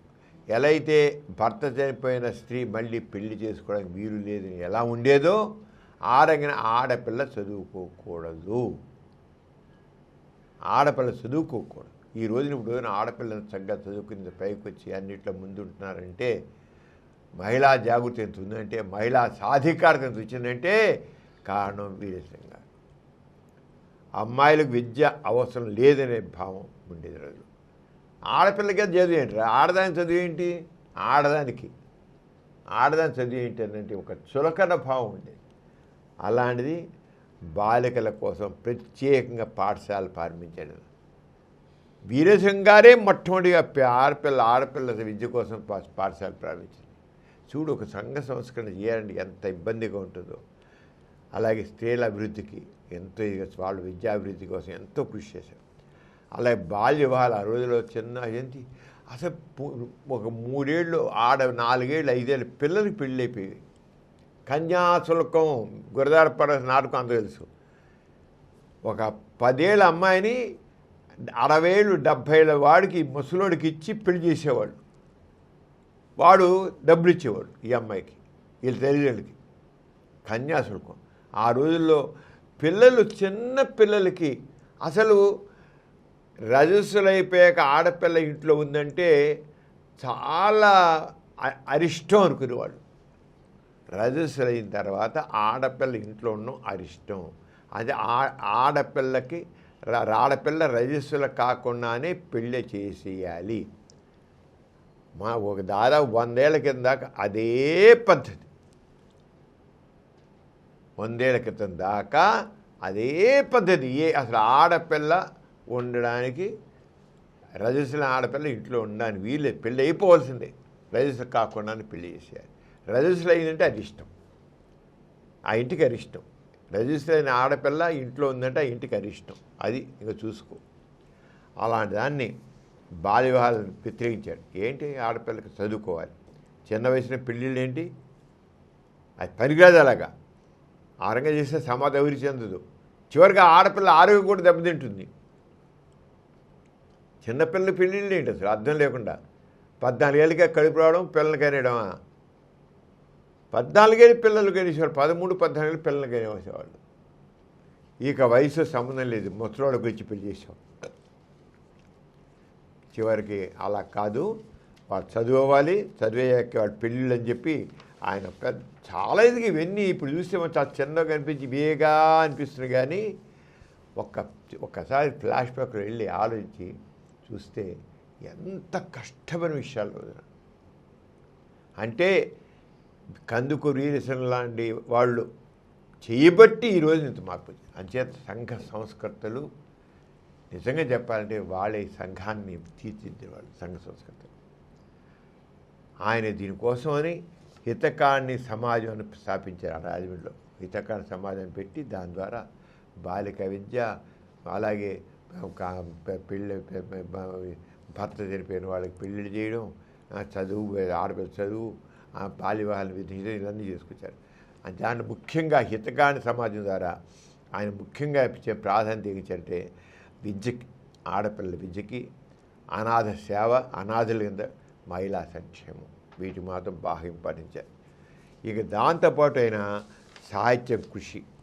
ఆయన కేవలం సాహిత్యం గురించి మొత్తం తెలుగులో నవలు రాసిన ఎవరంటే కందుకూరి వీరేశం గారు. రాజశేఖర చరిత్ర అనేది తెలుగులో తెలిసిన మొదటి నవల రాజశేఖర చరిత్ర. అంటే రాజశేఖర చేత ఒక కథ నవల పేరు ఇది. అలాగే వ్యాసాలు, నాటకాలు అనేక చేసి సామాజిక సమస్యలపైన అవగాహన కలిగించారు ఆయన, సామాజిక మీద. అలాగే మూఢనమ్మకాలు, అంధవిశ్వాసాలపైన యుద్ధమే ప్రకటించాడు ఆయన. మూఢనమ్మకాలు, అంధవిశ్వాసాలపైన యుద్ధమే. అంధవిశ్వాసాలు ఎంత చేశాడంటే జ్యోతిష్యం, శకునాలు, అలాగే మూఢాచారాలు ప్రజలు వెనక్కి తీసుకెళతాయి. అంతే, పనికిరావు. ఈ జ్యోతిష్యం తప్పు, ఈ శకునాలనే తప్పు. ఇప్పటికీ శకునాలు నమ్మకం. ఒక వీడియో ఎదురు వస్తే ఇంకా అయిపోయిందిరా, వితంతు ఎదురు వస్తే మనకు అయిపోయింది అంతే. ఇప్పటికీ ఒక వితంతు ఒక శుభకార్యానికి రావడం వీలు లేదు, ఒక దక్షతలు వేయడం వీలు లేదు. ఈ రోజుకి ఉంది. ఇంకో భర్త చనిపోతే ఆడికి భర్త ఒకవేళ 40 ఏళ్ళకి చచ్చిపోయినా, 30 ఏళ్ళకి చచ్చిపోయినా అంటే ఇప్పటికీ అత్యంత వేయడానికి వీలు లేదు. ఎంత మనసు ఇదే అవుతున్నాడికి. శుభకార్యాలు దూరంగా ఉండాలి, ఎవరికి ఎదురు రాకూడదు. ఎలా ఉంటుంది ఆలోచించాలి. ఆ మనిషిలో ఆ మనిషిగా ఉండి ఆ ప్లేస్లో ఉండి ఎంపతితో ఆలోచిస్తే ఎంత ఘోరమైన వ్యవస్థ ఉంది అర్థం చేసుకోవచ్చు. ఈ ఆర్థిక వ్యవస్థ, ఈ ఆచారాలు, సాంప్రదాయాలు ఎంత ఇన్హ్యూమన్ అనేది మనకు అర్థం. ఇన్హ్యూమన్ అనేది. అంచేత ఆయన జ్యోతిషం, శకునాలు, మూఢాచారాలు ప్రజలు వెనక్కి తీసుకెళ్తాయి, పనికిరావని గట్టిగా చెప్పాడు. శాస్త్రీయ దృష్టితో ఆలోచించాలన్నాడు అంతే. శాస్త్రజ్ఞానం కావాలి. ఎంత స్పష్టంగా చెప్పాడు చూడండి. కులవసభ్యంగా విమర్శించారు అంతే. కులం ఆధారంగా మనిషిని తక్కువగా చూడడం తప్పు అన్నాడు అంతే. ఏంటి కులం ఆధారంగా? ఒక కులం ఎక్కువ, కులం తక్కువ ఏంటి? కులాన్ని మనిషి తక్కువ చూడడం ఏంటి అనేసి చాలా గట్టిగా. సమానత్వం, సమాజంలో సమానత్వం, అందరు మనుషులు సమానమే. ఎంత ఒక సంఘ సంస్కృతి ఆ రోజుల్లో కేవలం ఆడపిల్ల చదువుకోవడం అంటే తప్పని ఘోరంగా భావించే రోజుల్లో ఒక విధవలకి పెళ్ళి ఒక్క ఆయన చేసి ఆయన టైంలో విధవాలు చేసేందుకు వేల ఎక్కట్టచ్చు. కందుకూరు వీరంగా కాలంలో you can count and fingers అయిన నేను బతుకుని అంటే ఎంత కష్టపడ్డాడు ఆలోచించవచ్చు. అసలు ఈ సమాజం ఒప్పుకోదని ఆడవాళ్ళే ముందుకు రాలేదు. మీరు చేసే నేను ఎక్కడ బతకను, నన్ను పీక్కు తింటుంది ఈ సమాజం, నన్ను సమాజాన్ని పీక్కు తింటుంది అని రాదు, ముందుకు రాదు. అంటే ఆ రంగా కులాస మనిషిని చేయడం తప్పను. సమానత అవసరం బోధించారు. స్త్రీల పట్ల స్త్రీలను బానిసలుగా చూడడం తప్పు అని గట్టిగా వెతికించారు. స్త్రీలని తక్కువ కాదు. స్త్రీలకు సమాన హక్కులు కావాలి, పురుషులతో సమాన హక్కులు కావాలి. ఇప్పటికీ ఆడవాళ్ళని తక్కువ తీసేస్తుంది. 200 సంవత్సరాల క్రితం ఏదైతే కందుకూరు ఈశ్వరం గారు దేని గురించి చెప్పారో ఇప్పటికీ స్త్రీలకి సమాన హక్కులు. మనకి ఇంకా పార్లమెంట్లో కూడా 1/3 రిజర్వేషన్ ఇవ్వడం కోసం ఇప్పటికీ తందులాటే. రిజర్వేషన్ ఇవ్వడం చూడు, 1/3 రిజర్వేషన్ కోసం అని ఇప్పటికీ పార్లమెంట్లో బిల్లు వెనకపోవడం ఉంది. ఎలా ఉంది ఏ రంగం ఇప్పటికి ఎలా ఉంది? ఇంక ఇప్పుడు ఇలా ఉంటే అప్పుడు ఎలా ఉందో ఆలోచించుకో. ఎంతమంది అసెంబ్లీలో ఆడవాళ్ళు ఉన్నారు, ఎన్ని కార్పొరేషన్లకు ఆడవాళ్ళు ఉన్నారు, ఎన్ని మున్సిపాలిటీల్లో, ఎన్ని పంచాయతీలు ఆడవాళ్ళు ఉన్నారు. ఆడవాళ్ళ పేరుకి ఈ పంచాయతీ ఆడవాళ్ళకి చెబితే ఆ పంచాయతీకి చూసేదే ఆమె భర్తే, పేరుకి ఆమె. ఎన్ని పంచాయతీ మన చుట్టూ పంచాయతీలు చాలా వరకు అంతే. పేరుకి అయితే ఆడవాళ్ళ మహిళల కోసం కేటాయించాక పేరు ఆమె, అతనికి ఏమీ తెలియదు. ఆడు ఇంట్లో కూర్చొని నువ్వు ఊరుకవే, ఊరుకా నువ్వు రఘు అంటాడు. అంత మొగుడే. అసలు ఆడ మీటింగ్ కూడా రావడానికి లేదు, అంత మొగుడే చేస్తాడు. ఊరుకో అంటాడు అంతే. ఎప్పటికీ పురుషాధిక్యత, ఎప్పటికీ పురుషాధిక్యత చాలామంది అవుతారు. అంచేత స్త్రీలను బానిసగా చూడడం వ్యతిరేకించారు. స్త్రీలకు సమాన హక్కులు ఉండాలని చెప్పారు. స్త్రీల పట్ల అన్యాయం పనికిరాదు అన్నాడు అంతే. ఆచారాలు మనిషి మంచితనం ముఖ్యంగా ఆచారాలు కాదు. ఆచారాలను ఇట్లా కొట్టిపరిచాడు అంతే, ఆచారాలు కాదని. విద్య ద్వారానే మార్పు వస్తుంది, సమాజం మార్పు రావాలంటే విద్య అత్యంత అవసరం. అందుకని హితకాని వ్యవస్థ ద్వారా విద్య ఫస్ట్ బిట్ ప్రయారిటీ విద్య. సమాజం మారాలంటే విద్య అవసరం. అలాగే విద్యతోనే మూఢనమ్మకాలు తగ్గుతాయి. అంటే మూఢనమ్మకాల కంటే శాస్త్రాన్ని నమ్మండి. మూఢనమ్మకాలుగా నమ్మాల్సింది సైన్స్ నమ్మండి. మూఢనమ్మకాలు కదా ఇప్పటికీ ఎలా తెస్తున్నాం మనం. ఈ రోజుకి అక్కడ మన గూగుల్ సెంటర్ పెడుతుంటే విశాఖపట్నంలో అక్కడ కూడా భూమి పూజ చేసే స్థితిలో పెట్టేదేమో గూగుల్ సెంటరు. నేను విశ్వనగరానికి భూమి పూజ. ఇక్కంటే కేబుల్స్ మాత్రం అమెరికాకి, ఆస్ట్రేలియాకి, అక్కడ యూరోప్ దాకా కేబుల్స్ మాత్రం వేస్తాం. అక్కడ సైన్స్, ఇక మాత్రం భూమి పూజ cable center. What is this? Cable మాత్రం సముద్రంలోనే అండర్ వాటర్. ఇక్కడ నుంచి అమెరికా దాకా, ఆస్ట్రేలియా దాకా అండర్ సీ వాటరు కేబుల్స్ వేసుకుంటూ వెళ్తున్నారు. అక్కడ సైన్స్. ఇక్కడ మాత్రం భూమి పూజ చేసి బిల్డింగ్ పునాది వేయడం. మనం ఏ రంగం ఉన్నాం? ఎక్కడ ఒక పక్క సైన్స్ తింటాం, రెండో పక్క ఇంకా మూఢనమ్మకాలతోనే ఉన్నాం. ఒక పక్క సైన్స్ కావాలి, రెండో పక్క మూఢనమ్మకాలు అంటారు. అంటే మనిషి ఆ మూఢనమ్మకాల ఉచ్చులోంచి బయటపడలేకపోతున్నాడు. ఆ మూఢనమ్మకాల ఉచ్చులోంచి బయటపడిపోతే ఈ మూఢనమ్మకాలే వాడు ఉచ్చు బిగుసుకుంటాయి. గుర్తించాలి జనం. ఆ ఉచ్చు బిగుసుకుంటుంది. మూఢనమ్మకాలు బిగుస్తుంది. కొట్టిపరాయి మూఢనమ్మకాలని అర్థం లేకుండా ఏంటి దీంట్లో నేను ప్రశ్నించాలంతే. నవతరం అలా ఆలోచించాల్సిన ఆరంగా. అంచేత మూఢనమ్మకాలు పరికరం అన్నాడు ఆయన అంతే గట్టిగా. విద్యతోనే మూఢనమ్మకాలతో. మూఢనమ్మకాల కంటే శాస్త్రాన్ని నమ్మండి. స్త్రీలకు సమాన హక్కులు ఇవ్వండి. కులం కాదు, మనిషిని గౌరవించడం ముఖ్యం. కులం కాదు. విద్యే సమాజ మార్పు ఆయుధం. అంచేత ఆయన చెప్పాలంటే కందుకూరి వీరేశం గారు ఆంధ్రదేశాన్ని చీకటి నుంచి వెలుగులోకి తీసుకొచ్చిన మహానుభావుడు. అంధవిశ్వాసాల్లో ఉన్న వ్యక్తిని చీకటి నుంచి వెలుగులోకి తీసుకొచ్చిన మహానుభావుడు. ఆయన చేసిన సంస్కరణలు ఈరోజు కూడా ఇంకా అవసరంగానే కనిపిస్తున్నాయి. ఇంకా అవసరంగానే ఉన్నాయి. ఇప్పటికీ ఇంకా అవసరంగానే ఉన్నాయి. చూడు అప్పటికి ఎంత కష్టపడ్డాడు. మనం చెప్పుకున్న మూఢనమ్మకాల గురించి నేను ఇంకెంతమంది. అందుకే సంఘ సంస్కృతులు కృషితోనే సమాజం ముందుకు వెళుతుంది. అంతే సంఘ సంస్కరణ,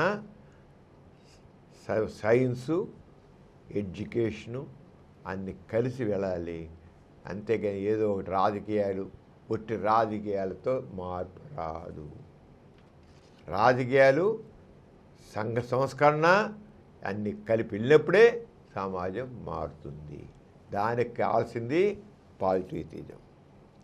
పాజిటివ్ ఎథిజమే మొత్తాన్ని సమాజానికి కరెక్ట్ అయిన డైరెక్షన్ ఇస్తుంది. డాక్టర్ గారు, గుడిలోని శటగోపనం పెట్టించుకోవడం అంటే దేవుడి అనుగ్రహం పొందినట్లేనని భావిస్తారు. దీని గురించి మీ కామెంట్ ఏంటి డాక్టర్ గారు? లక్ష్మి, ఈ శటగోపురం మీద ఎంత మూఢనమ్మకాలంటే గుళ్ళోకి వెళ్ళి ఆ గుళ్ళోకి దేవుడికి నమస్కారం పెట్టిన తర్వాత ఆ పూజారి అనేవాడు ఆ నెత్తిన పెడితే తప్ప ఆ గుళ్ళోకి వెళ్ళి మనం దేవుని పొందేట్టుగా భావించడం. ఆ శటగోపం మీద పెడితేనే, నెత్తి పెట్టించుకుంటేనే దేవుని మనకి లభ్యమైనట్లుగా, మనకి ఆ శక్తి వచ్చేట్లుగా, దేవుడి దీవెనల శక్తి మనకు వచ్చేటట్లుగా ఫీల్ అవుతారు. అన్ని ఈ రకం ఇదంతా మూఢనమ్మకం కాదు. అయినా సరే దాని గురించి కొద్దిగా తెలుసుకున్నాం. ఏంటి ఆ మూఢనమ్మకం ఎలా ఉంటుందని. గుడిలో దైవ దర్శనం అయిన తర్వాత పూజారి భక్తుని తలపైన రాగి, కంచు, వెండిలతో తయారు చేసిన శటగోపాన్ని పెట్టి తీస్తారు. ఈ శటగోపాన్ని మామూలుగా ఏదో రాగి ఉంటుంది, దాంట్లో కంచు ఉంటుంది, వెండి కూడా ఉంటుంది. ఇలా శటగోపం పైన ఉంటుంది కదా, ఆ ఉంటుంది కదా, పైన విష్ణు పాదాలు ఉంటాయట. మరి రాసేది బొమ్మ వేసి ఉండదు, కానీ విష్ణు పాదాలు తెలియకుండా అదృశ్యంగా ఉంటాయి. చూడు, మార్చాన్ని అంటగట్టాలంటే చెప్పాలంటే అలాగా విష్ణుపాదాలు. శఠగోపాన్ని తల మీద ఉంచి తీయడం వల్ల శరీరంలో విద్యుత్తు శఠగోపంలోకి ప్రవేశించి శరీరంలోని అధిక విద్యుత్తు బయటికి పోయి మనసు తేలికపోతుందని, అలా విద్యుత్తు సహజత్వం ప్రకారం శరీరానికి లోహం తగిలినప్పుడు విద్యుద్ధావేశం తిరిగి ఎంతో ఆరోగ్యాన్ని అనుగుతుందని, తద్వారా మనసులోని ఆందోళన ఆవేశం తగ్గి ఆరోగ్యం చేకూరుతుందని అంటారు. అంటే మన శరీరంలో ఒక పనికిరాని విద్యుత్ ఉంటుందన్నమాట, ఓవర్గా ఉంటుందన్నమాట. అది ఇలా పెడితే అది లాగేస్తుంది. అలాగే దేవుడిది కూడా అక్కడ వస్తుంది, ఆరోగ్యం కూడా వస్తుంది. దానికి అది లాగేస్తుంది. లోహం కదా, ఆ లోహం ద్వారా అది లాగుతుందండి. దీంట్లో ఐరన్ కూడా బాగుంది. తుప్పు వీడు కేవలం రాగి కంచు వెండి అన్నాడు. లాగాలంటే మరి ఇనుము కూడా ఉండాలి. ఇనుము కూడా పెడితే బాగుండేది. ఇనుము ఉంటే చక్కగా లాగుతుంది, ఇంకా ఎక్కువ లాగుతుంది. మరి ఏంటో వాళ్ళు అంత ఇనుముది పెడితే ఇంకా బాగుండు. టింగి నెత్తి తగిలితే టంగని అనిపిస్తుంది శటగొప్ప బాగా. మరి శరీరంలో విద్యుత్ బయట రావాలంటే ఐరన్ అయితే పరామం లాగేస్తుంది అంతే. అంచేది ఎక్కడ శటకోపం చేయించుకునేవాడు చేయాలంటే ఆ ఇనుముతో చేసింది మంచిది. ఇనుముతో చేసిన శటకోపం మంచిది. నెత్తి బర్రింత బరువు పెడితే చక్కగా ఉంటుంది. అసలు నిజం ఏంటంటే ఇది కేవలం అపోహ మాత్రమే. మన శరీరంలో విద్యుత్తుని లాగేలేదు, పెట్టేలేదు, మ్యాగ్నెట్ పవర్ ఏం లేదు, అంతా ఒకటి. శరీరంలో ప్రత్యేకంగా విద్యుత్ ఉండడం, అది దాని సహజత్వం ప్రకారం లోహాలకు ఆకర్షించబడి బయటకు పోవడం ఉండదు. వ్యక్తిలోని భావోద్వేగాల ఆందోళన ఆవేశాలు విద్యుత్ అధికమవడం వల్ల చేయకూడదు ఒట్టిది. మన శరీరంలో మనసులో అనేక రకమైన భావోద్వేగాలు వెళ్తాయి.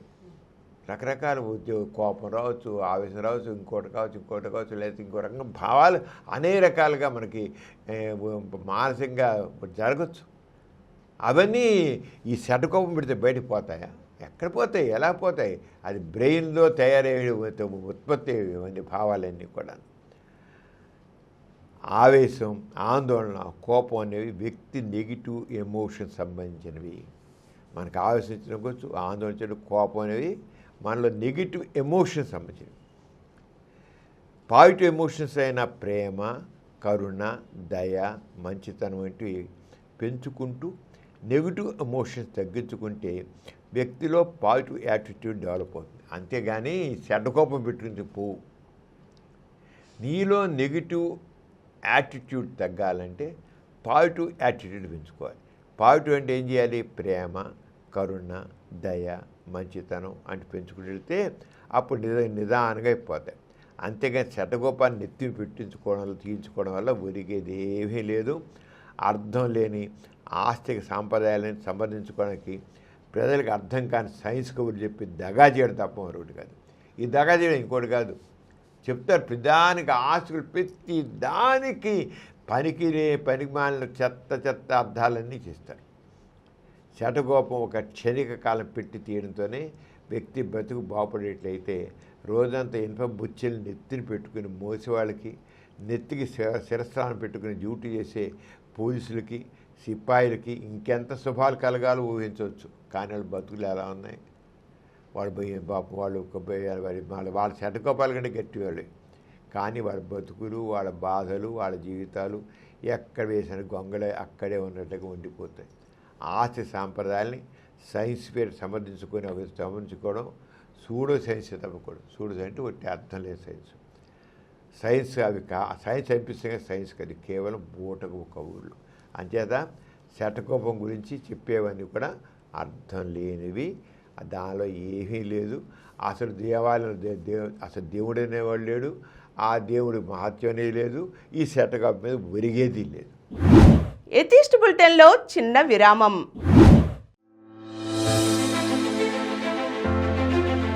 సామాజిక విజ్ఞానం, మానవ సమస్యలు, మనుషుల మధ్య ఉన్న ఎన్నో అసమానతలు, ఆర్టిఫిషియల్ ఇంటెలిజెన్స్, గొప్ప గొప్ప వ్యక్తుల జీవిత చరిత్రలు, సైంటిస్టుల అద్భుత ఆవిష్కరణలు, చరిత్ర గతి మార్చిన ఆణిముత్యాల్లాంటి పుస్తకాలు, ఇలా చెప్పుకుంటూ పోతే ఒకటా రెండా, ఇలా ఎన్నో రకాల అంశాలపై సమగ్ర విశ్లేషణ ఇస్తూ సామాజిక చైతన్యానికి ప్రతీకగా నిలుస్తూ ప్రగతికి బాటలు వేస్తూ నాలెడ్జ్ ఈజ్ పవర్ అనే విషయాన్ని అక్షరాలా నిరూపిస్తూ ప్రజలలో సామాజిక స్పందనను, సామాజిక చైతన్యాన్ని కలిగిస్తున్న మా సమరం ప్రగతి ఛానల్ను తప్పక వీక్షించండి. ఎథిస్ట్ బులెటిన్కి తిరిగి స్వాగతం. డాక్టర్ గారు, ఈరోజు మే 1వ తారీఖు కార్మికుల దినోత్సవం కదా, ఈ మేడే యొక్క ప్రాధాన్యత గురించి వివరించండి. మేడే అనగానే ప్రపంచ కార్మికులారా ఏకం కండి అని నినాదం గుర్తుకొస్తుంది. ప్రపంచ కార్మికులారా ఏకం కండి అనేది అదంటే మామూలుగా అంతే. ఏంటి ఏకం కండి అంటే ఏంటి, ఏం చేస్తారు ఏకమైతేను అనుకునే వాళ్ళు కొన్ని ఉంటారు. కానీ అదే స్లోగన్. కానీ ఈ మేడే వెనకాతల ఎంత ఉందనుకున్నాం అసలు, ఇంత అంత కాదు. అందుకని నాస్తి కేంద్రం ఏం చెప్పింది, శ్రమకు గౌరవం ఉండాలి, మనిషి దోపిడికి గురి కాకూడదు, హక్కులు పోరాటాన్ని వస్తాయని చాటి చెప్పిన మేడే అంటే మేడే శుభాకాంక్షలు చెప్పిన నాస్తి కేంద్రం. శ్రమకు గౌరవం ఉండాలి, శ్రమ చేసేదానికి గౌరవం ఉండాలి, మనిషి దోపిడికి గురి కాకూడదు, హక్కులు పోరాడితేనే వస్తాయి అని చాటి చెప్పిన మేడే. అంచేత నాస్తి కేంద్రం ఇంత ఇదిగా చెప్పినది ఎందుకు చెప్పింది, దీని బ్యాక్గ్రౌండ్ ఏంటి, ఈ విషయాన్ని మనం తెలుసుకున్నాం. ఈ మేడే అనేది ప్రపంచ కార్మికుల హక్కుల కోసం ప్రారంభమైన మహత్తరమైన ఉద్యమ దినం. మేడే జరుపుకోవడం అనేది మే 1ని మేడేగా జరుపుకోవడం అనేది ప్రపంచంలో ఉన్న కార్మికుల హక్కుల కోసం ఆ రోజుల్లో ముఖ్యంగా మా పోరాటం ప్రారంభమైన రోజులు మొట్టమొదటి. ఇది ఎప్పటిది మొదలైనంటే ఇది 1886లో మొదలైంది. మా 1886లో మేడే అనేది మొదలైంది. 1886లో అసలు ఎందుకు ఇలా జరిగింది, అసలు ఏంటి తెలుసుకోవాలంటే, హే మార్కెట్ ఎఫైర్ని అది చికాగోలో ఒక పెద్ద ఆందోళన జరిగిందమ్మా. ఆ ఎఫ్ఐఆర్ ఏంటంటే, హే మార్కెట్ ఎఫ్ఐఆర్ ఏంటంటే, ఆ రోజుల్లో కార్మికుల చేత ఏకధాటిగా 12 గంటలు, 14 గంటలు, 16 గంటలు పనిచేయించేవాడు. జీతాలు మాత్రం కొద్దిగా ఇచ్చేవాడు. అంటే ఎక్స్ప్లాయిటేషన్. 12 గంటలు తక్కువ పని మాత్రం లేదు, 16 గంటలు కూడా చేయించేవాడు. పని చేయించడే ఇంకా వెట్టి చాకిరీ అనేది అనమాట. వాళ్ళు పడే శ్రమకి ఏ విధంగా కూడా వాళ్ళకి లేదు. అలాగా వాళ్ళ పని చేయించుకోవడం, ఎంతగా చేయించడం, వీళ్ళందరూ దోచుకోవడం మాట, దోపిడీ విధానం మాట. ఒక క్యాపిటలిస్ట్ సొసైటీ ఎక్కడ చికాగో, అక్కడ మొత్తం ప్రపంచం అంతా అలా ఉంది, అమెరికాలో కూడా అప్పుడు అలా ఉండేది. కార్మికుల్ని దోచుకోవడం, వాళ్ళ శ్రమని దోచుకోవడం. కార్మికులు అంటే ఏదో వాళ్ళ దేంటికి దోచుకోవడం, శ్రమని దోచుకుని వాళ్ళు మాత్రం పొట్టలను నింపుకునేవాళ్ళు. దాంతో ఇలా కాదు, కార్మికులకు అలా 8 గంటలు మాత్రమే పనిచేసేట్లుగా ఉండాలి. 12 గంటలు 16 గంటలు మేము పని చేయం, మేము 8 గంటలే పని చేస్తాం అని చెప్పేసి 1886 మే 4న చికాగోలో హే మార్కెట్ అనే చోట ఒక పెద్ద సభ ఏర్పాటు చేశారు. అందరూ కలిసి డిమాండ్ కోసం సభ ఏర్పాటు చేశారు అక్కడ చికాగోలో. చేసి జనం బాగా ఎక్కువ వచ్చారు. అయితే ప్రభుత్వాలు ఎప్పుడు కూడా పోలీసులు ప్రభుత్వం తరపు ఉంటారు కదా, వాళ్ళు వచ్చి ఎంతమంది కార్మికులతో చేసి మాట్లాడుతుంటే వాళ్ళు చెల్లాచెదరు చేయాలని పోలీసులు అనుకున్నారు. అంటే వాళ్ళు ఆ మిల్లు యజమానులు, ఫ్యాక్టరీ యజమానులు వాళ్ళందరి తరపున ఉన్నారు ఈ పోలీసులు. వీళ్ళంతా ప్రభుత్వాల తరపున ఉన్నాయి, అప్పటిదాకా అలాగే ఉంటాయి ప్రభుత్వం ఉంటే. అలాగే వాళ్ళు చెప్పి చదువుగట్టకు వస్తే పోలీసులు ఎవడో ఉండలేక ఒకడు బాంబు వేశాడు పోలీసుల మీద. ఆ జనం నుంచి అక్కడ వేల మంది ఉన్నారు, వేల మంది గుమ్ముకుడారు. ఎందుకని? కార్మికుల యొక్క హక్కుల్ని కావాలి మాకని. అది ఎక్కడ? హే మార్కెట్ అంతట బాంబు విసిరాడు కల్లా 8 మంది పోలీసులు చచ్చిపోయారు. పోలీసుల మీద అనేక మంది గాయపడ్డారు. పోలీసులు కూడా మామూలు కార్మికులు కూడా గాయపడ్డారు. ఆటగా మరి పోలీసులు దాడి చేసి ఊరుకుంటారండి. పట్టుకుంటే వీళ్ళు కాల్పులు చేశారు. పోలీసులు కూడా కూర్చొని బతుకున్నా ఉంటారు కదా, 8 మంది చచ్చిపోయారు. చచ్చిపోతే వీళ్ళు కూడా కాల్పులు చేశారు. దాంట్లో వీళ్ళు కూడా చాలామంది చచ్చిపోయారు. కార్మికులు కూడా చచ్చిపోయారు. ఇది హేర్ మార్కెట్ ఎఫ్ఐఆర్ అనేది హేర్ మార్కెట్ ఎఫ్ఐఆర్గా అది ప్రసిద్ధి అన్నమాట. 1986లో హేర్ మార్కెట్. దాని తర్వాత ఈ జరిగిన తర్వాత చికాగోలో మే 4, 1886 మే 4న జరిగిన కదా ప్రపంచవ్యాప్తంగా శక్తివంతమైన కార్మిక ఉద్యమాలు దారితీసింది. అంతవరకు ఎవరి వాళ్ళే. ఇప్పుడు మన వ్యవసాయ కార్మికులు ఉన్నారు. ఎవడు చేయగలరు, ఏం చేయగలుగుతారు? వాళ్ళకి ఏమేమి సంఘాలు ఉండవు, ఏమన్నా ఏం చేసేది ఏం లేదు. కూలీలు ఉంటారు. వాళ్ళకి ఏమంటారు? పేరుకు కూలీ సంఘం అంటారు. ఎవడో మాట పట్టి కార్మికులు కూడా వాడు ఒక సంఘటితీకృతంగా చేసేది ఏం లేదు. అందుకనే దోపిడీ జరిగిపోతూ వచ్చింది. ఆ దోపిడీ జరిగిపోతుంటే అప్పుడు ఎప్పుడైతే ఈ హే మార్కెట్ ఎఫ్ఐఆర్ అంటే ఈ సంఘటన జరిగిందో అప్పుడు ప్రపంచవ్యాప్తంగా ఒక శక్తివంతమైన కార్మిక ఉద్యమం తయారైంది.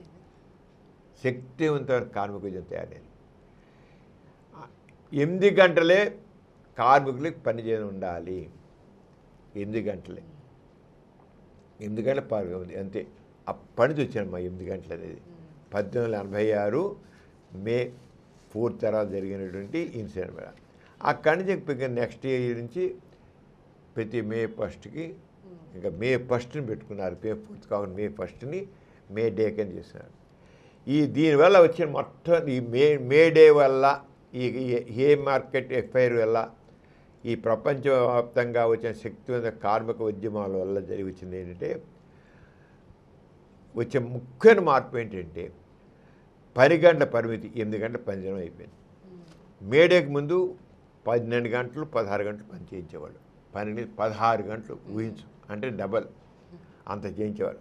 మేడే తర్వాత అంటే 1886 తర్వాత ఈ హే మార్కెట్ ఎఫ్ఐఆర్ తర్వాత 8 గంటల పని, 8 గంటల విశ్రాంతి, 8 గంటలు వ్యక్తిగత జీవితం అనే నిబంధన వచ్చింది.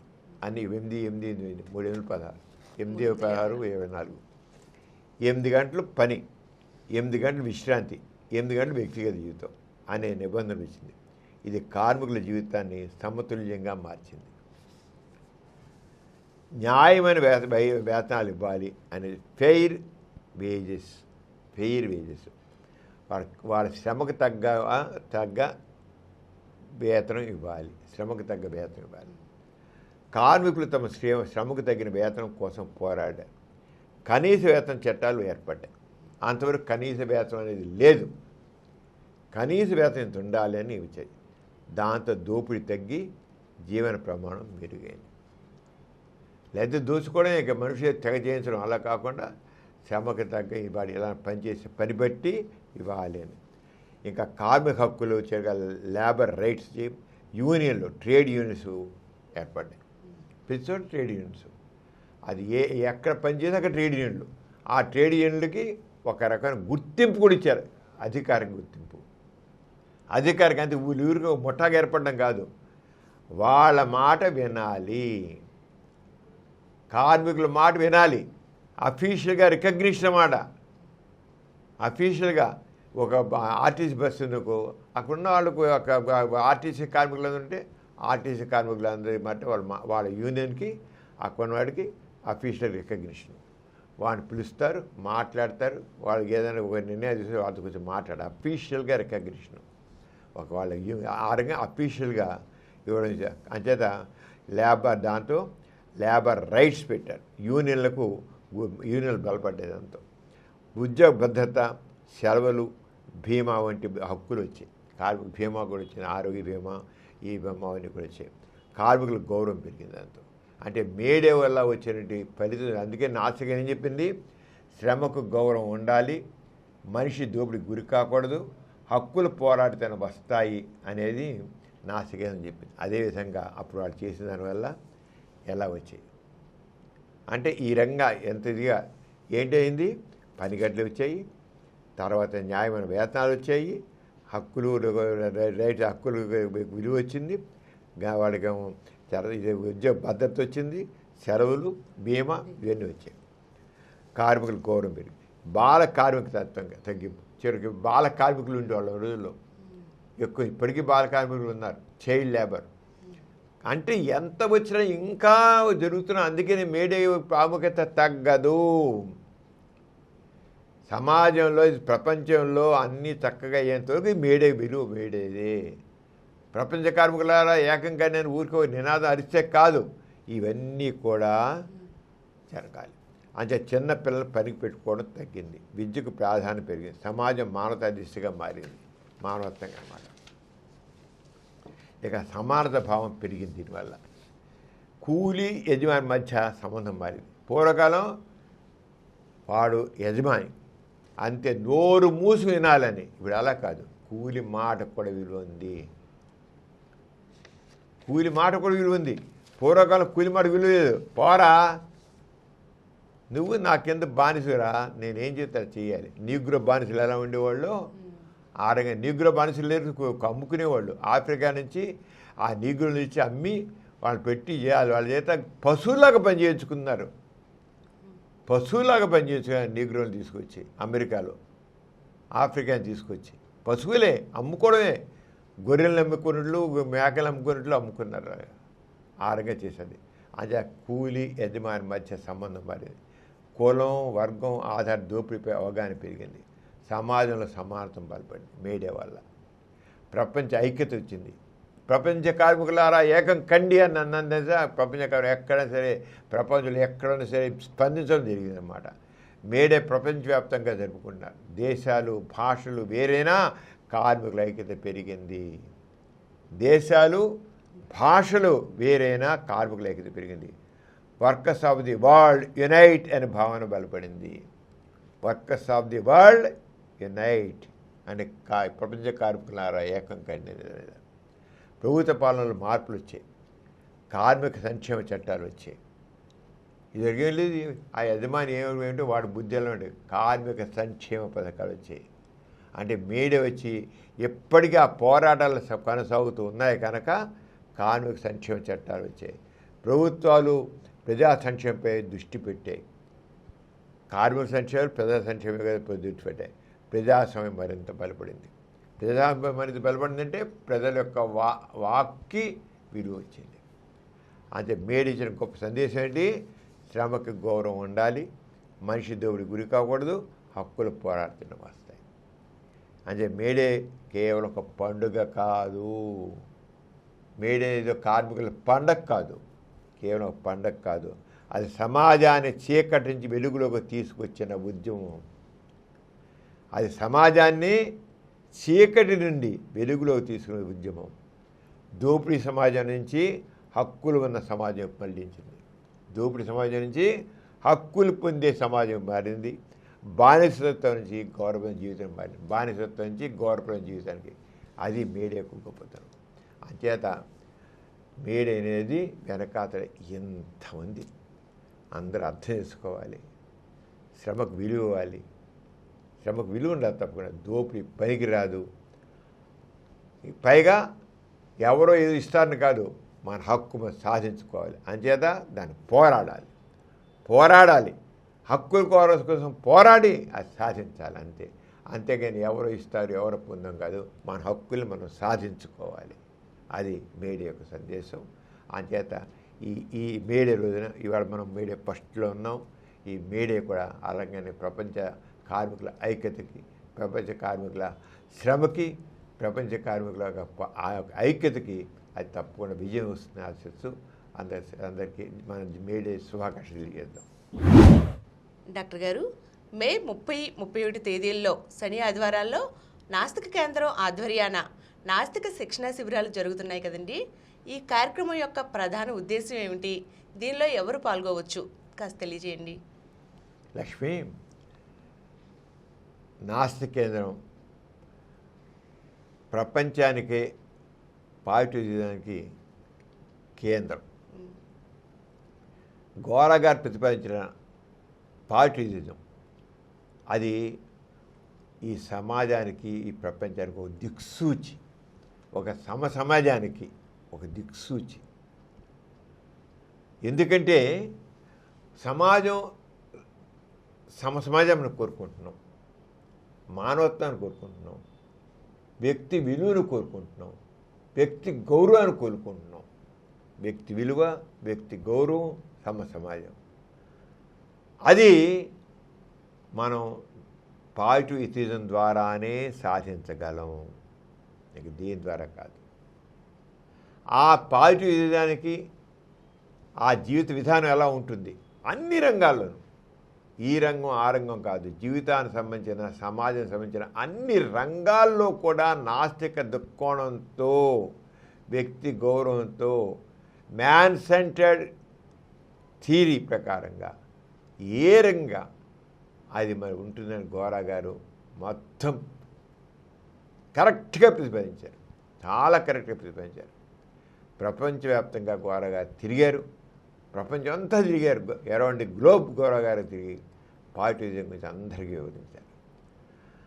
మనం ఇక్కడ ప్రపంచ నాస్తిక సభలు అనేకం జరిపాం, ఇంటర్నేషనల్ కాన్ఫరెన్స్ అనేక దేశాల నుంచి ఎంతమంది వచ్చి పాల్గొన్నారు.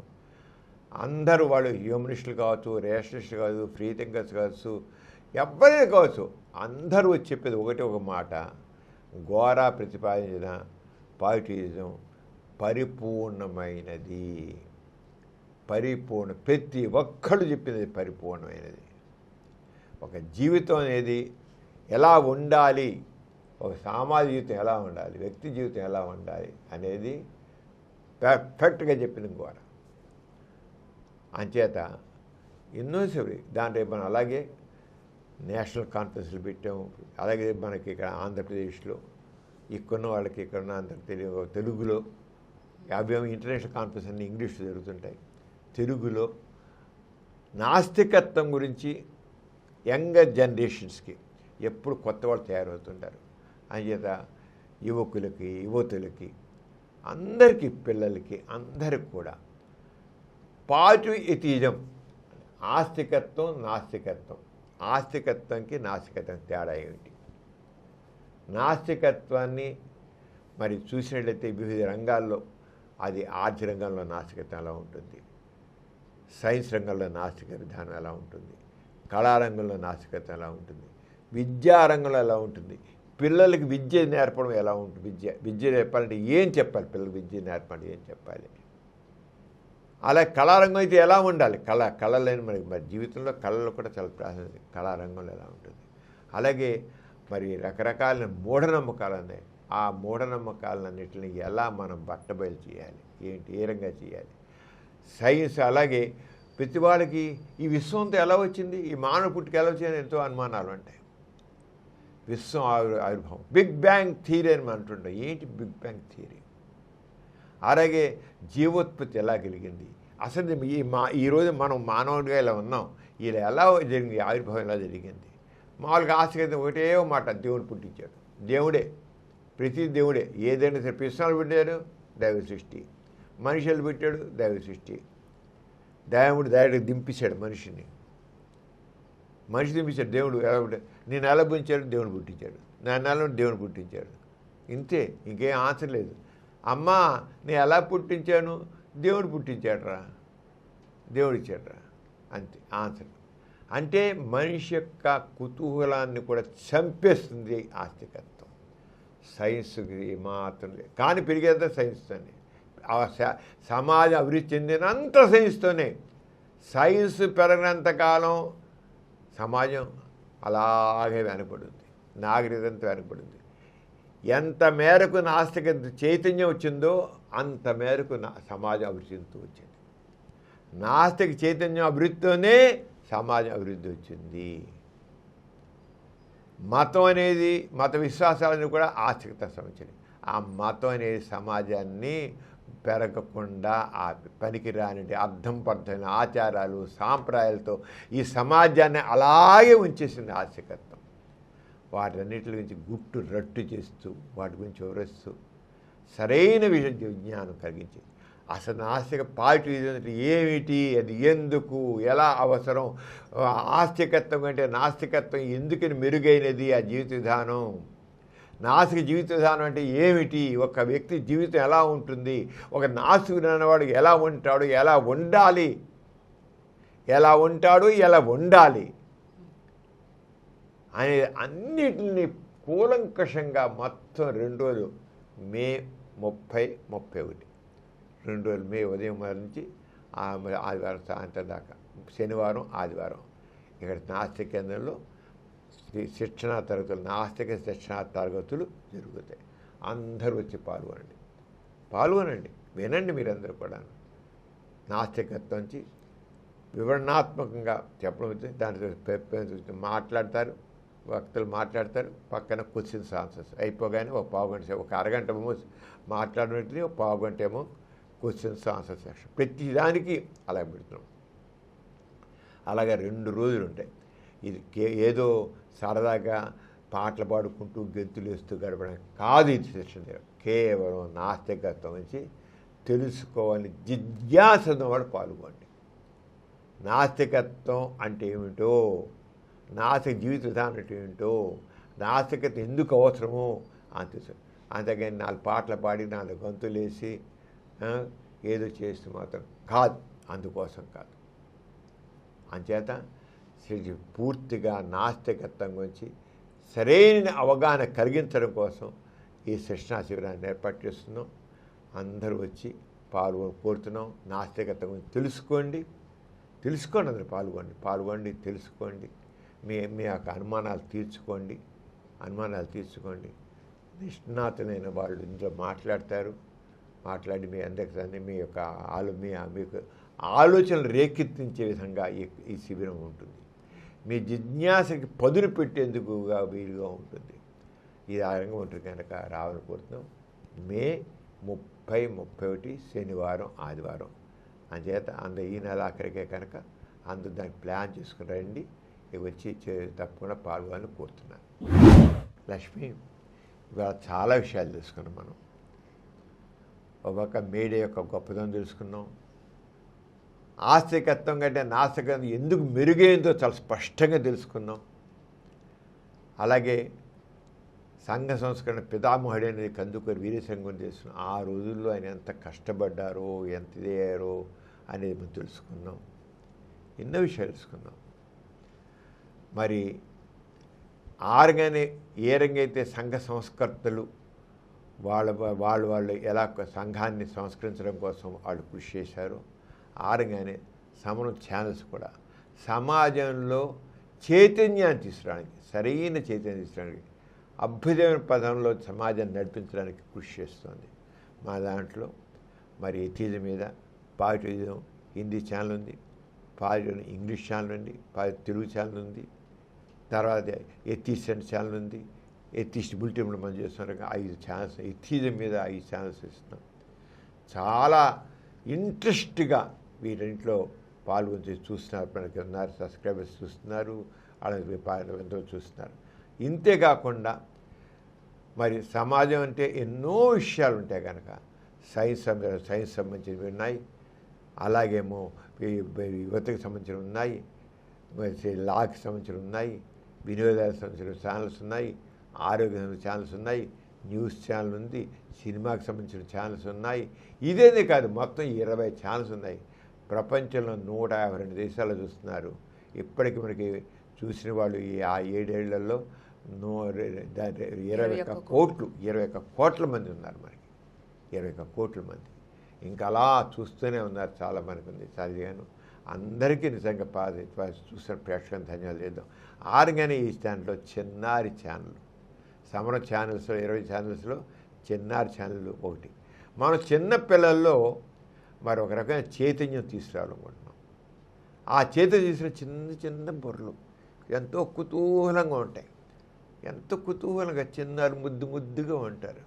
ఆ ముద్దులు వాళ్ళకి చిన్న చిట్టి కథలు చెప్తూ, ఆ చిట్టి కథలతో వాళ్ళు మురిపిస్తూ వాళ్ళలో ఒక రకమైన ప్రశ్నించే గుణాన్ని ప్రవేశపెడుతున్నాం వాళ్ళలో చక్కగా. చిన్నారి ఛానల్, అలాగే కథలు చిన్నారి ఛానల్ కథలు ఛానల్, అలాగే వేమన పద్యాలు, చక్కగా వేమన పద్యాలు, నీతి పద్యాలు చెప్పి నీతికి సంబంధించిన చెబుతున్నాం. వేమన పద్యాలు మరి వేమన పద్యాలు ఎంతో నీతికి సంబంధించి ఉన్నాయి, సామాజిక చైతన్యం కలిగించేవి ఉన్నాయి, ఎంతో సంఘ దృష్టి కలిగించేవి ఉన్నాయి, ఎంతో మంచి సమాజానికి ఇవ్వబడేవన్నీ ఉంది వేమన పద్యాలు.